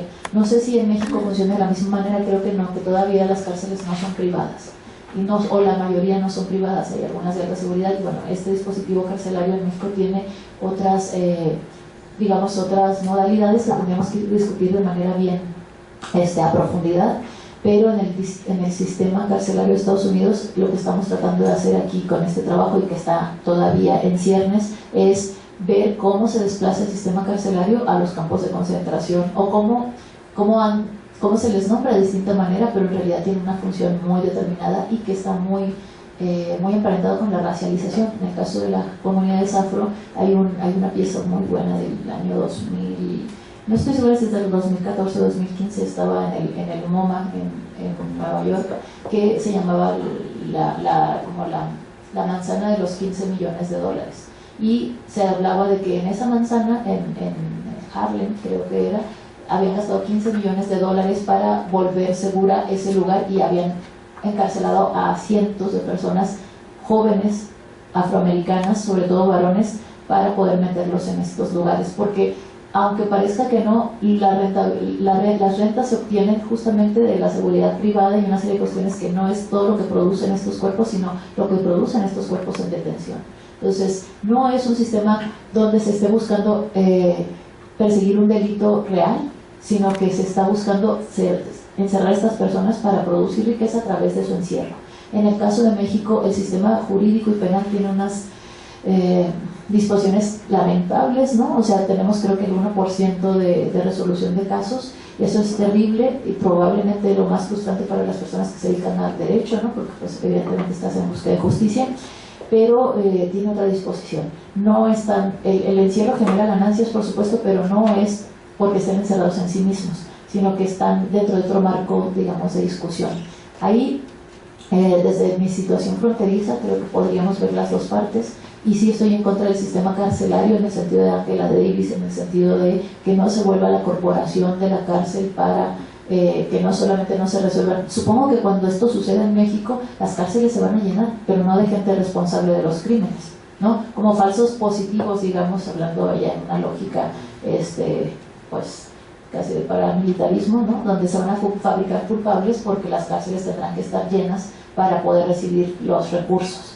Entonces, es algo que no te puedo contestar, pero te dejo estas dos ideas como para que las pensemos también. Hay que pensar siempre los sistemas jurídicos en tanto a su relación pues, con el entorno. Y en el caso de Tijuana, creo que los campos estos de concentración que en Tijuana son al aire libre, ¿no? Con los deportados y con esta gente.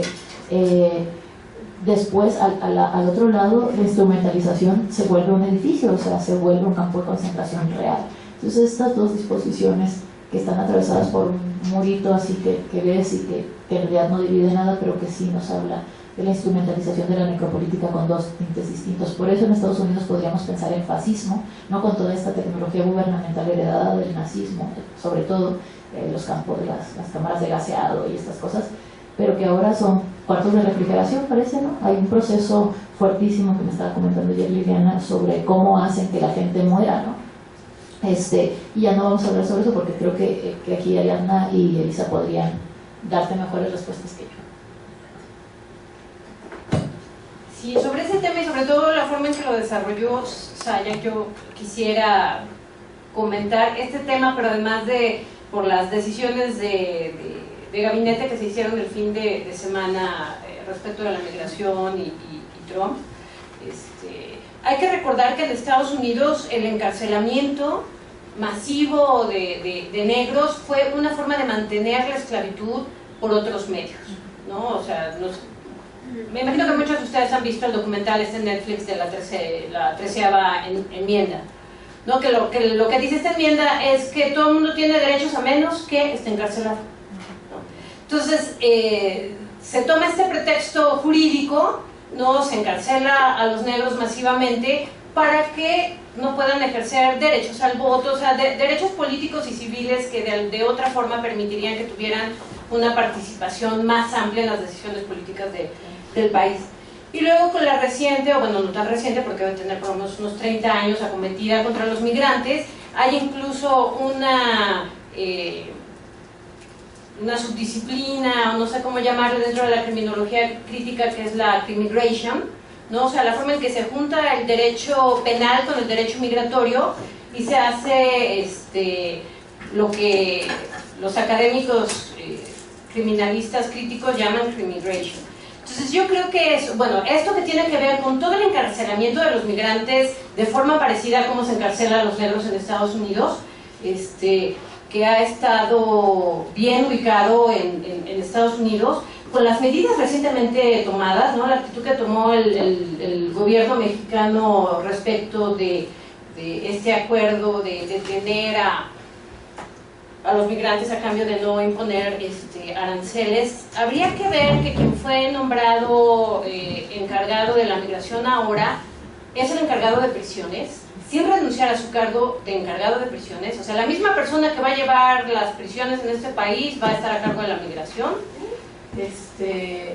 Y bueno, a mí me parece que estamos ante un clarísimo ejemplo de la desterritorialización del crimigration, ¿no? Gringo. Así de no nada más me encierres a los latinos, a los migrantes en territorio de Estados Unidos, sino deténganmelos de una vez desde Centroamérica. Ahora finalmente seremos Sí, Estados Unidos. O sea, está desterritorializando esta otra forma de esclavitud, que además radicaliza lo que ya habían hecho los europeos, que era de miedo, que era desterritorializar los controles migratorios a través de programas de desarrollo. Ahora ya ni siquiera es dinero para el desarrollo, es el dinero para las prisiones. Y sí, que no nos extrañe que haya un tipo de acuerdo para esto con la privatización, Por ¿no? supuesto, no De para los centros. O sea, es definitivamente a lo que va, ¿no? O sea, hacer negocios a partir de eso de forma desterritorializada, ¿no? O sea, si ya se hacía con el Plan Puebla-Panamá, con la Iniciativa Mérida, etcétera, en términos de securitización, ahora es de plano a través de la institucionalización criminal del migrante. Entonces es súper grave. Y bueno, Elisa ha estado estudiando el tema este fin de semana, por si quieres decir algo. O ya damos la palabra.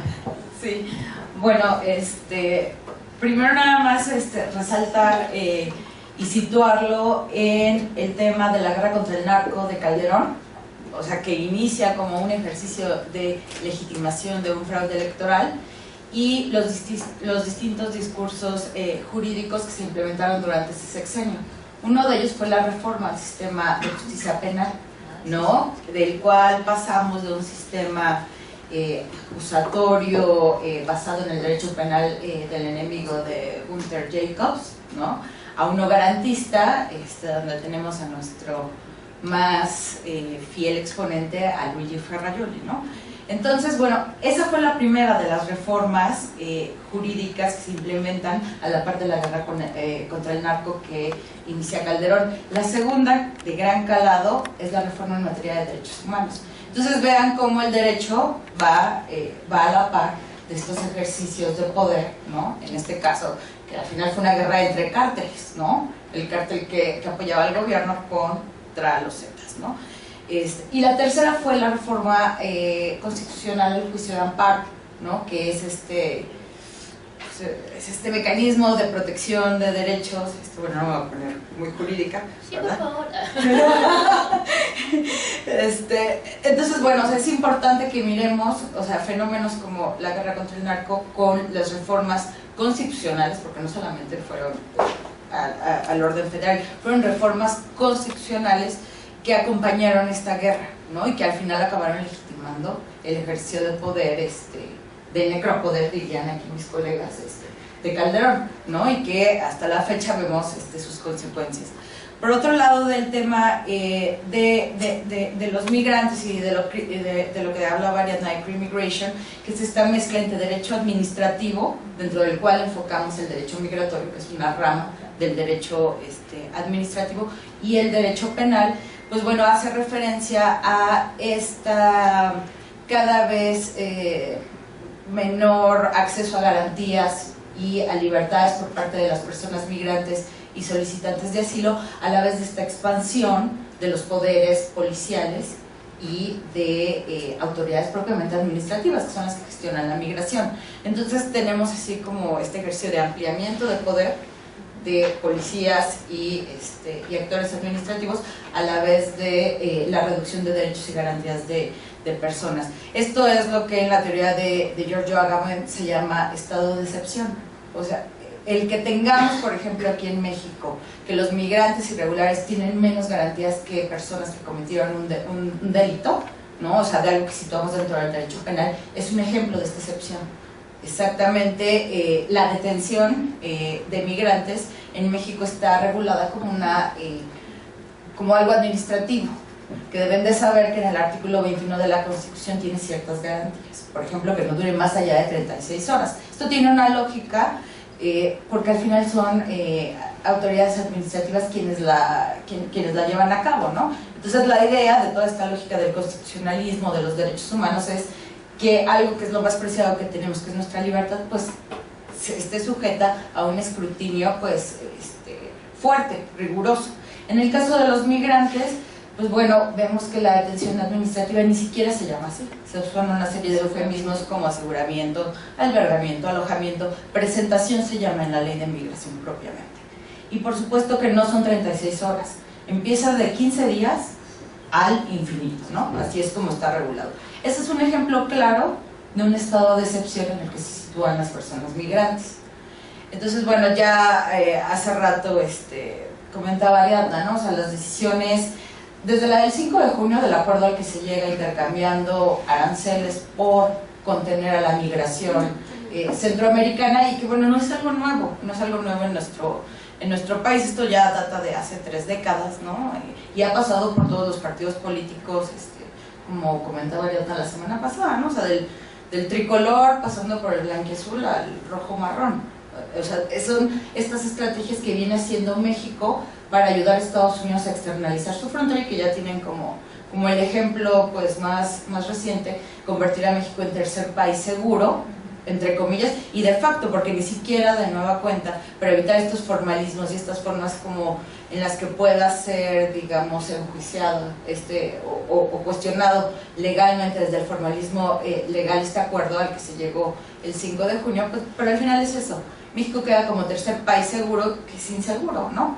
O sea, que al final solamente es una forma que yo lo entiendo así como de vaciar el derecho de asilo al que tienen, o al que en teoría tendríamos todas las personas en caso de situaciones de persecución o de huir de geografías del horror o del terror como las que suceden en Centroamérica.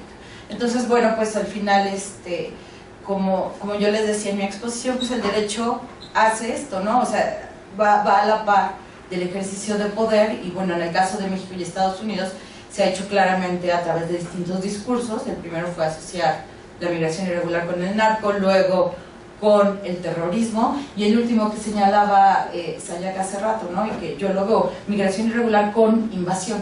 O sea, yo leo esos 3 discursos a lo largo de este proceso de securitización de las migraciones. Ya, perdón por extender. ¿Alguien quiere hacer una pregunta? Ya, por favor. Hola, buenas tardes. Mi pregunta es en específico para Elisa, pero también cualquiera que quiera responder de la mesa se agradece. Mencionabas esta idea, y lo acabas de reafirmar, de que el derecho va a la par de ciertas relaciones de poder que buscan reproducir ciertas estructuras de dominación, y cosa con la que concuerdo completamente, y acabo de dar ejemplos muy concretos como la reforma penal de Calderón, la ley de amparo, etc. Pero también hacia el final de la exposición mencionabas que el derecho puede tener efectos emancipatorios, y en términos generales pues concuerdo mucho con esa afirmación. Sin embargo, cuando uno piensa cosas muy concretas, creo que ahí se dificulta mucho esa tesis. Por ejemplo, pensando en el gobierno actual, que sin ser nada radical en el sentido de anticapitalista, cuando López Obrador dice cosas como vamos a disminuir los sueldos de los jueces, o si hay un conflicto entre el derecho y la justicia, prefiero seguir la justicia, se da una cierta reacción discursiva en ciertos círculos que dicen que es un presidente que no respeta la ley, que se quiere saltar la ley, etc. Entonces ahí parece que esta idea de buscar por medio del derecho otros horizontes donde se combatan ciertas lógicas de dominación se dificulta mucho, ¿no? Entonces pareciera que muchas veces, pues, aunque uno tenga que utilizar el camino legal, habría que saltárselo, o no sé qué sería lo que habría que hacer, porque justamente como el derecho está tan anclado a ciertas lógicas neoliberales, capitalistas, racistas, sexistas, etc., pues nuestras normas parecen a veces no servirnos mucho. Y al final de cuentas, además, no solo es lo que digan las normas, sino también, como mencionaste, citando a Derrida, los operadores jurídicos están formados en esta lógica positivista de aplicar ciertas normas, y si además en un contexto machista, racista, se les enseña a aplicar las normas de cierta manera, pues inclusive aunque cambiemos las leyes y queramos utilizar las leyes con cierto sentido contrahegemónico, si los operadores jurídicos están anclados a estas otras lógicas, pues también no parece muy factible que vayan a utilizar el derecho con efectos contrahegemónicos o emancipatorios. Gracias. Bueno, pues yo para empezar, yo no creo que se deba de dejar de aplicar el derecho. Soy muy abogada para poder pensar en mi cabeza de esa manera. Imagínate que de la licenciatura al postdoctorado estudié derecho. Yo no podría pensar en que esa fuera opción. De otro lado, creo que sí se puede usar de una manera, así como estamos ya pensando en una lógica de que se usa el derecho para regular estas relaciones entre sociedad, raza, género. Creo que al mismo tiempo se podría usar a través de los mismos operadores jurídicos. Les decía yo hace rato del libro de Ariadna de Guerras Necropolíticas. Tiene una propuesta muy interesante al final del libro, donde habla del papel que tienen los jueces, ¿no? Precisamente para aplicar el derecho. Y hablo de los jueces porque los jueces son estos operadores jurídicos que tienen la capacidad de interpretar. No hablo de órganos administrativos que quienes son abogados entenderán que están regidos por el principio de legalidad, es decir, se rigen by the book, o sea, por lo que dice la ley es lo que tienen que aplicar, ¿no? Pero los jueces, o sea, yo creo que en el Poder Judicial podría estar, entre comillas, la esperanza. Ariadna habla, ¿no?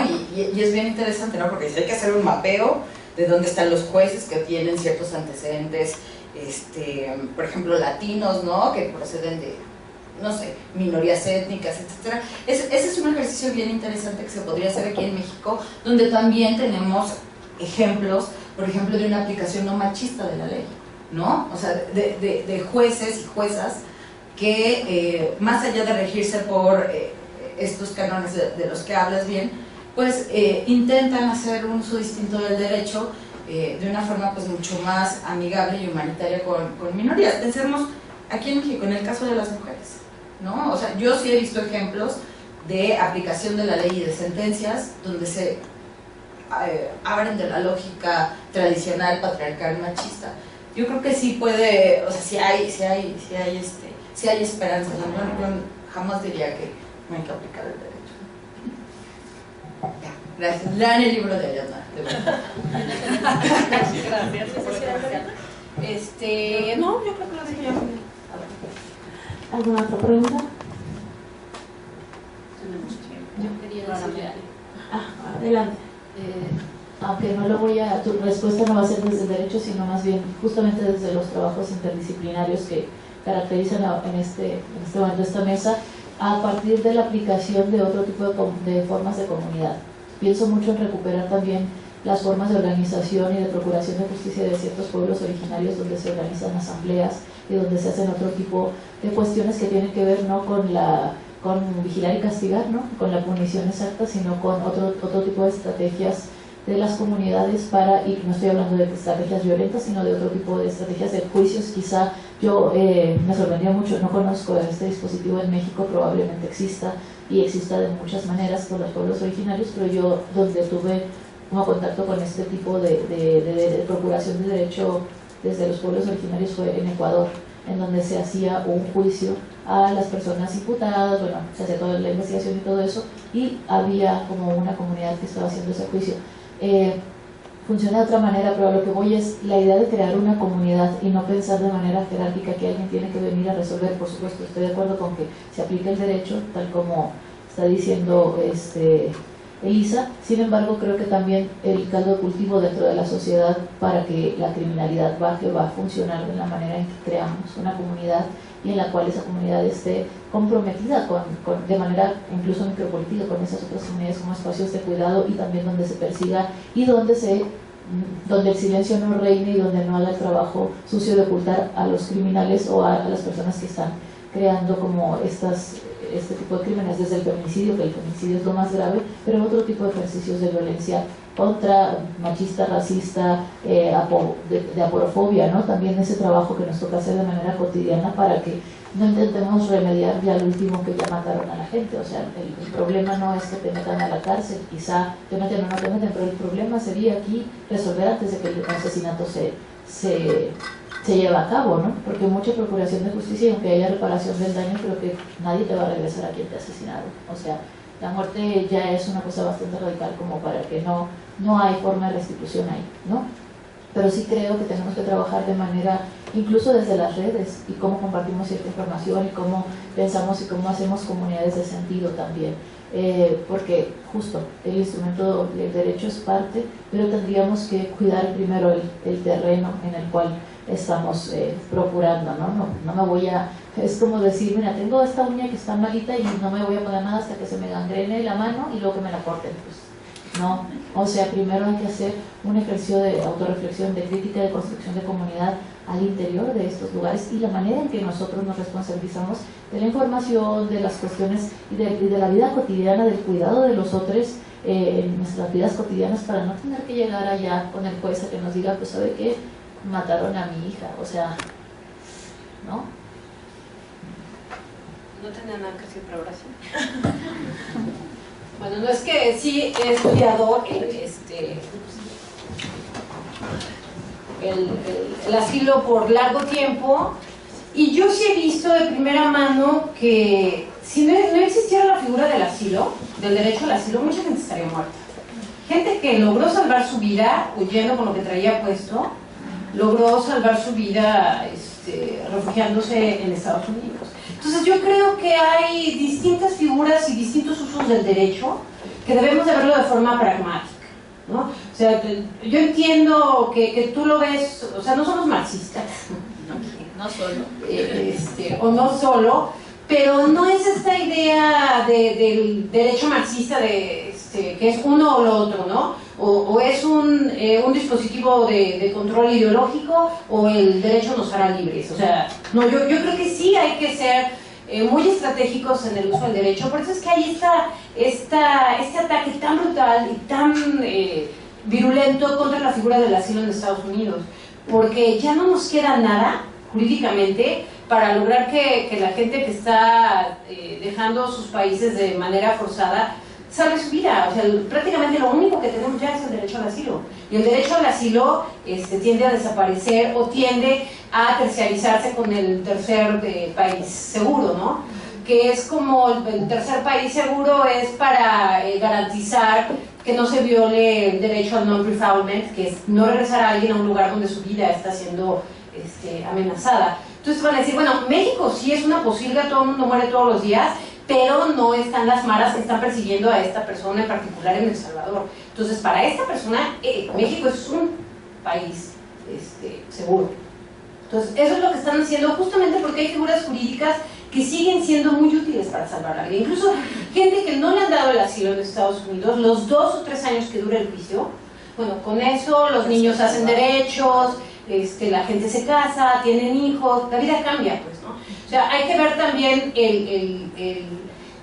cómo nos permite el derecho usar el tiempo y el espacio, no solamente para crear muerte, sino también todo lo contrario, ¿no? Una forma de resistencia. O sea, no nos quieren dar el asilo, ok, pero vamos a meter la solicitud y una apelación y así. Entonces yo creo que en ese sentido es que Elisa decía, y yo coincido, que el derecho sigue siendo emancipatorio en estos casos así. O sea, no es la metanarrativa de la salvación, de la revolución y el derecho nos hará libres, sino un uso estratégico de los discursos del poder, revertirlos, ¿no? Tú estás usando el derecho contra mí, bueno, entonces así va a ser. Eso es lo que yo pensaría.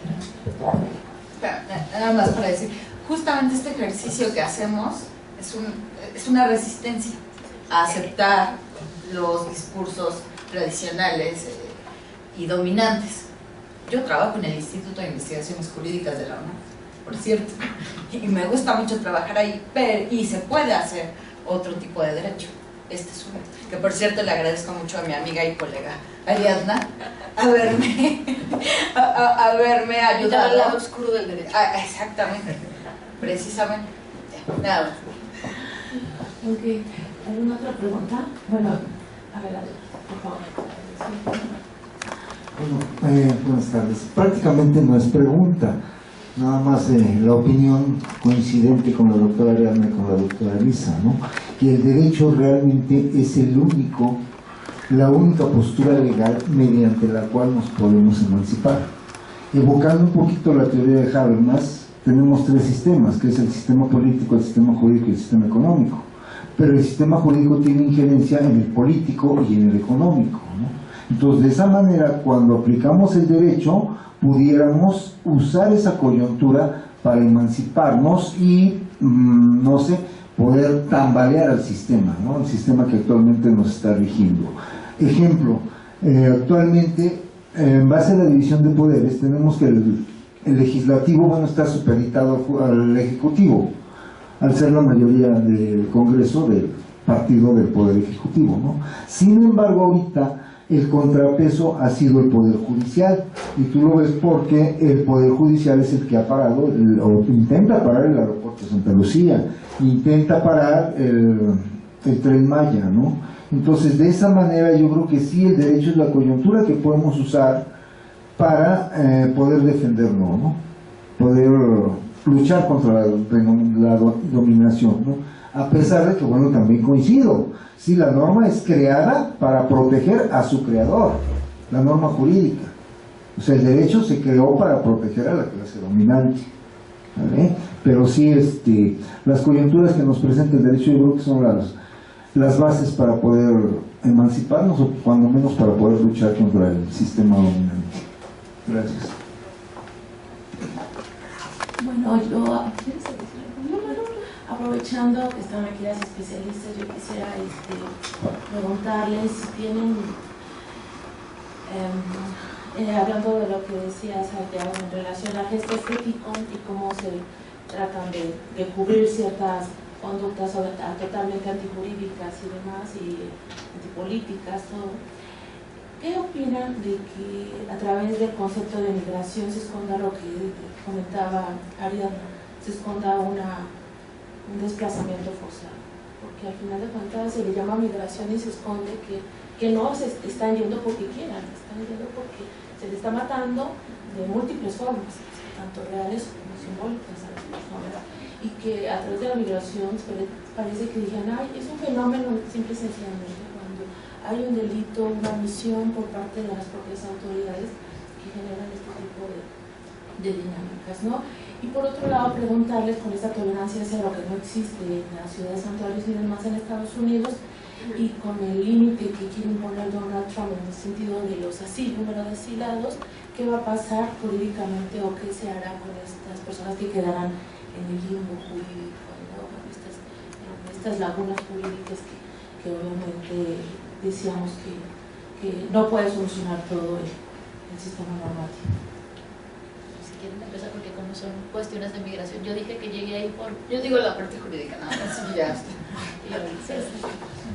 O sea, bueno, ¿qué va a pasar jurídicamente en el caso específico de los solicitantes de asilo que lleguen a Estados Unidos y sean devueltos a México? Pues bueno, tienen, hay dos caminos. Uno es que México les otorgue asilo, ¿no? A través de concederles la condición de refugiados, o sea, que sigan todo el proceso. Debo de anticipar que es un proceso viciado, oscuro, opaco, ¿no? Claro. Donde la primera instancia de revisión, en caso de negación, es la propia Comisión Mexicana de Ayuda al Refugiado. Quienes son abogados sabremos que eso es una violación tremenda, ¿no? Primero, el principio de división de poderes, y en segundo, es un proceso donde se es juez y parte, ¿no? La segunda instancia es el Tribunal Federal de Justicia Administrativa, expertos en impuestos, ¿no? Que además, debo de decir, o sea, y sin, porque tampoco quiero hablar mal, o sea, han tenido decisiones buenas, o sea, este tribunal, ¿no? Pero bueno, o sea, nada más para que vean cómo está la cosa, ¿no? Y si quieren llegar al amparo, pues bueno, son los menos, porque nadie tiene dinero, ninguna persona refugiante, solicitante de asilo o refugiada tiene dinero para poder pagar a un abogado que interponga un juicio de amparo que es caro, es técnico, y, ¿no? Entonces es un proceso tremendo, tremendamente oscuro, viciado, complicado y demás. Entonces la otra opción es que los van a devolver, ¿no? Violando este principio de no devolución, que es la principal garantía del derecho de asilo y que señalaba Ariadna. Y esto lo pongo en los términos de que se les va a dejar morir, ¿no? O sea, ya que estamos hablando en estos términos, pues se les va a dejar morir, ¿no? O sea, aunado a que México pues es un espacio de muerte para las personas migrantes. Ustedes pueden ver los estudios que ha hecho la sociedad civil, fenómenos como Cadereyta, San Fernando, etcétera. Es un espacio de feminicidios. Entonces, o sea, la consecuencia práctica es eso, se los va a dejar morir, y la consecuencia, la salida jurídica va a ser o que les nieguen el asilo, ojalá que haya gente a la que sí se los otorgue la condición de refugiado, y entonces eso, que se les deje morir aquí en México, ¿no? O en Centroamérica, al devolverlos, porque si están huyendo no es de forma gratuita, ¿no? O sea, hay condiciones que propician esta migración forzada que decía Jenny. Bueno, sobre este tema yo estoy trabajando en un libro que tiende a llamarse El dispositivo necropolítico de producción y administración de la migración forzada. Yo lo que digo es que, bueno, hay como la parte de producción de la migración forzada, que es toda esta criminalidad cierta o inducida para despoblar lugares ricos en recursos naturales, como lo vemos en Centroamérica. Está también bueno, básicamente eso, ¿no? En la región de América eso es lo que ocurre. En la parte administrativa, lo que yo digo es que se utilizan bueno, los aparatos de asilo como para hacer un manejo del espacio y del tiempo, y que la gente se vaya desechando en ciertos lugares. Y ahí propongo yo la idea de que hay como unos espacios geográficamente delimitados que yo les llamo los bolsones de desechabilidad, que se encuentran en las fronteras como Tijuana, pero no solamente, hay unas entre Colombia y Venezuela, hay también unas entre Tamaulipas y bueno, todo lo largo de la frontera México-Estados Unidos. Están estos lugares donde va a haber una vulnerabilidad y precariedad extrema, radical, que es una condición en la que se va a dejar morir a la gente, de un limbo jurídico, pero no solamente eso, sino que, bueno, no hay servicios, no hay posibilidades de regularización, o sea, no hay futuro. O sea, lo único que queda en estos lugares, y quiero que piensen, no sé si ustedes han estado en Tijuana, pero todo lo que es el bordo, ¿no? Que está una canalización, ¿no? Con el río seco. Con el río seco, y entonces la gente ahí hace pequeñas casitas, ¿no? Los migrantes, o se ponen a las orillas de las carreteras. O sea, son lugares donde levantan una casita, no hay servicios, no hay nada, pero se va a empezar a llenar de esto, que de hecho ya ocurrió, ¿no? O sea, esto ocurre en Tijuana desde hace unos 3, 5 años. No, tiene como desde el 2001, yo creo, después del cierre de las fronteras. ha habido varias, como las deportaciones masivas, obviamente ya las conocen, ¿no? Ahora, pero la frontera ha sido este espacio de gestión justamente de este sujeto migrante precarizado que los devolvían o ya no podían cruzar y se quedaban en ese espacio. Además hay una influencia directa en lo que tú dices del gesto estético, pero también una influencia directa de lo militar. Por ejemplo, las casitas estas, que bueno, estos son campamentos, pero antes había ñongos, que ñongos son como huecos abajo de la tierra, que son como las trincheras en la guerra para vivir ahí, y está sectorizada también las personas deportadas de la, digamos, de nueva generación o de cotidianas, también las personas que ya no pueden cruzar, que ellos están cruzando las caravanas con los deportados, y luego otras personas que viven en el bordo porque tienen otras cuestiones que tienen que ver con, pues sí, evidentemente con cuestiones de salud pública y de farmacodependencia y otras cuestiones. Para mí la lectura sobre la migración forzada, obviamente no todo es migración, yo creo que las características, tenemos que volver a poner en el plano justo de la discusión sobre migración, ¿qué es migración? ¿No? ¿Qué es desplazamiento forzado, como dicen acá, o despoblamiento? ¿Y qué es tener como toda esta taxonomía visible? Porque si no estaremos tratando de hablar con categorías que no hacen referencia al fenómeno al que nos estábamos refiriendo. Y más allá del problema de categorización, que me parece sumamente importante, es un problema de que esta falta de categorización pertinente va a llevar justamente a estas de alguna forma a estos ocultamientos, estos silenciamientos, para que no entren en la discursividad y por supuesto que no sean llorados por nadie ni defendidos por nadie. También lo del derecho me parece que es importante en el sentido de que, a ver, me parece que es una de las pocas invitaciones que se tienen las personas como de a pie de formar parte de la discursividad en el que el Estado te está invitando a hablar con él, ¿no? Porque regularmente no somos humanos, no hablamos con el Estado es propiedad, nosotros somos propiedad del Estado, aunque nos guste o no. La cuestión es que pues, el Estado no cumple sus responsabilidades. Ahí es un poco estar como en esa entrada a la discursividad.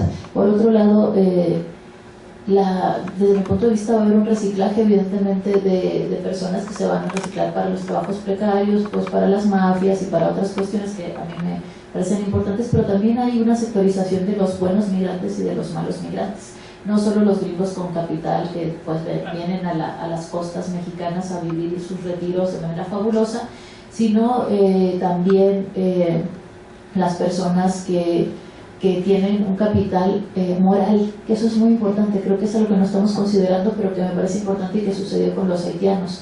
Mucha de la gente haitiana, uno pensaba, en México somos tremendamente racistas, negamos nuestra herencia afro, incluso las personas afro que viven por todo el país, pero que regularmente situamos en las costas, ¿no? Oaxaca y Veracruz, aunque no es verdad, la mayor parte de la gente afro está por todo México. Y que decimos que en México no hay negros, y dices, oye, pues no sé cómo se llama este señor, pero este señor es un señor negro, o sea, ¿y cuál es el problema? Es un señor afro-mexicano o una señora. La cuestión es que tenemos este problema de racismo súper fuerte, y yo me preocupé mucho cuando llegaron los haitianos, porque pues ahí sí son negros, o sea, no son morenitos, no son lo que sea, queramos decirles para para eufemizarlos, porque el problema es nuestro racismo, no su color, ¿no?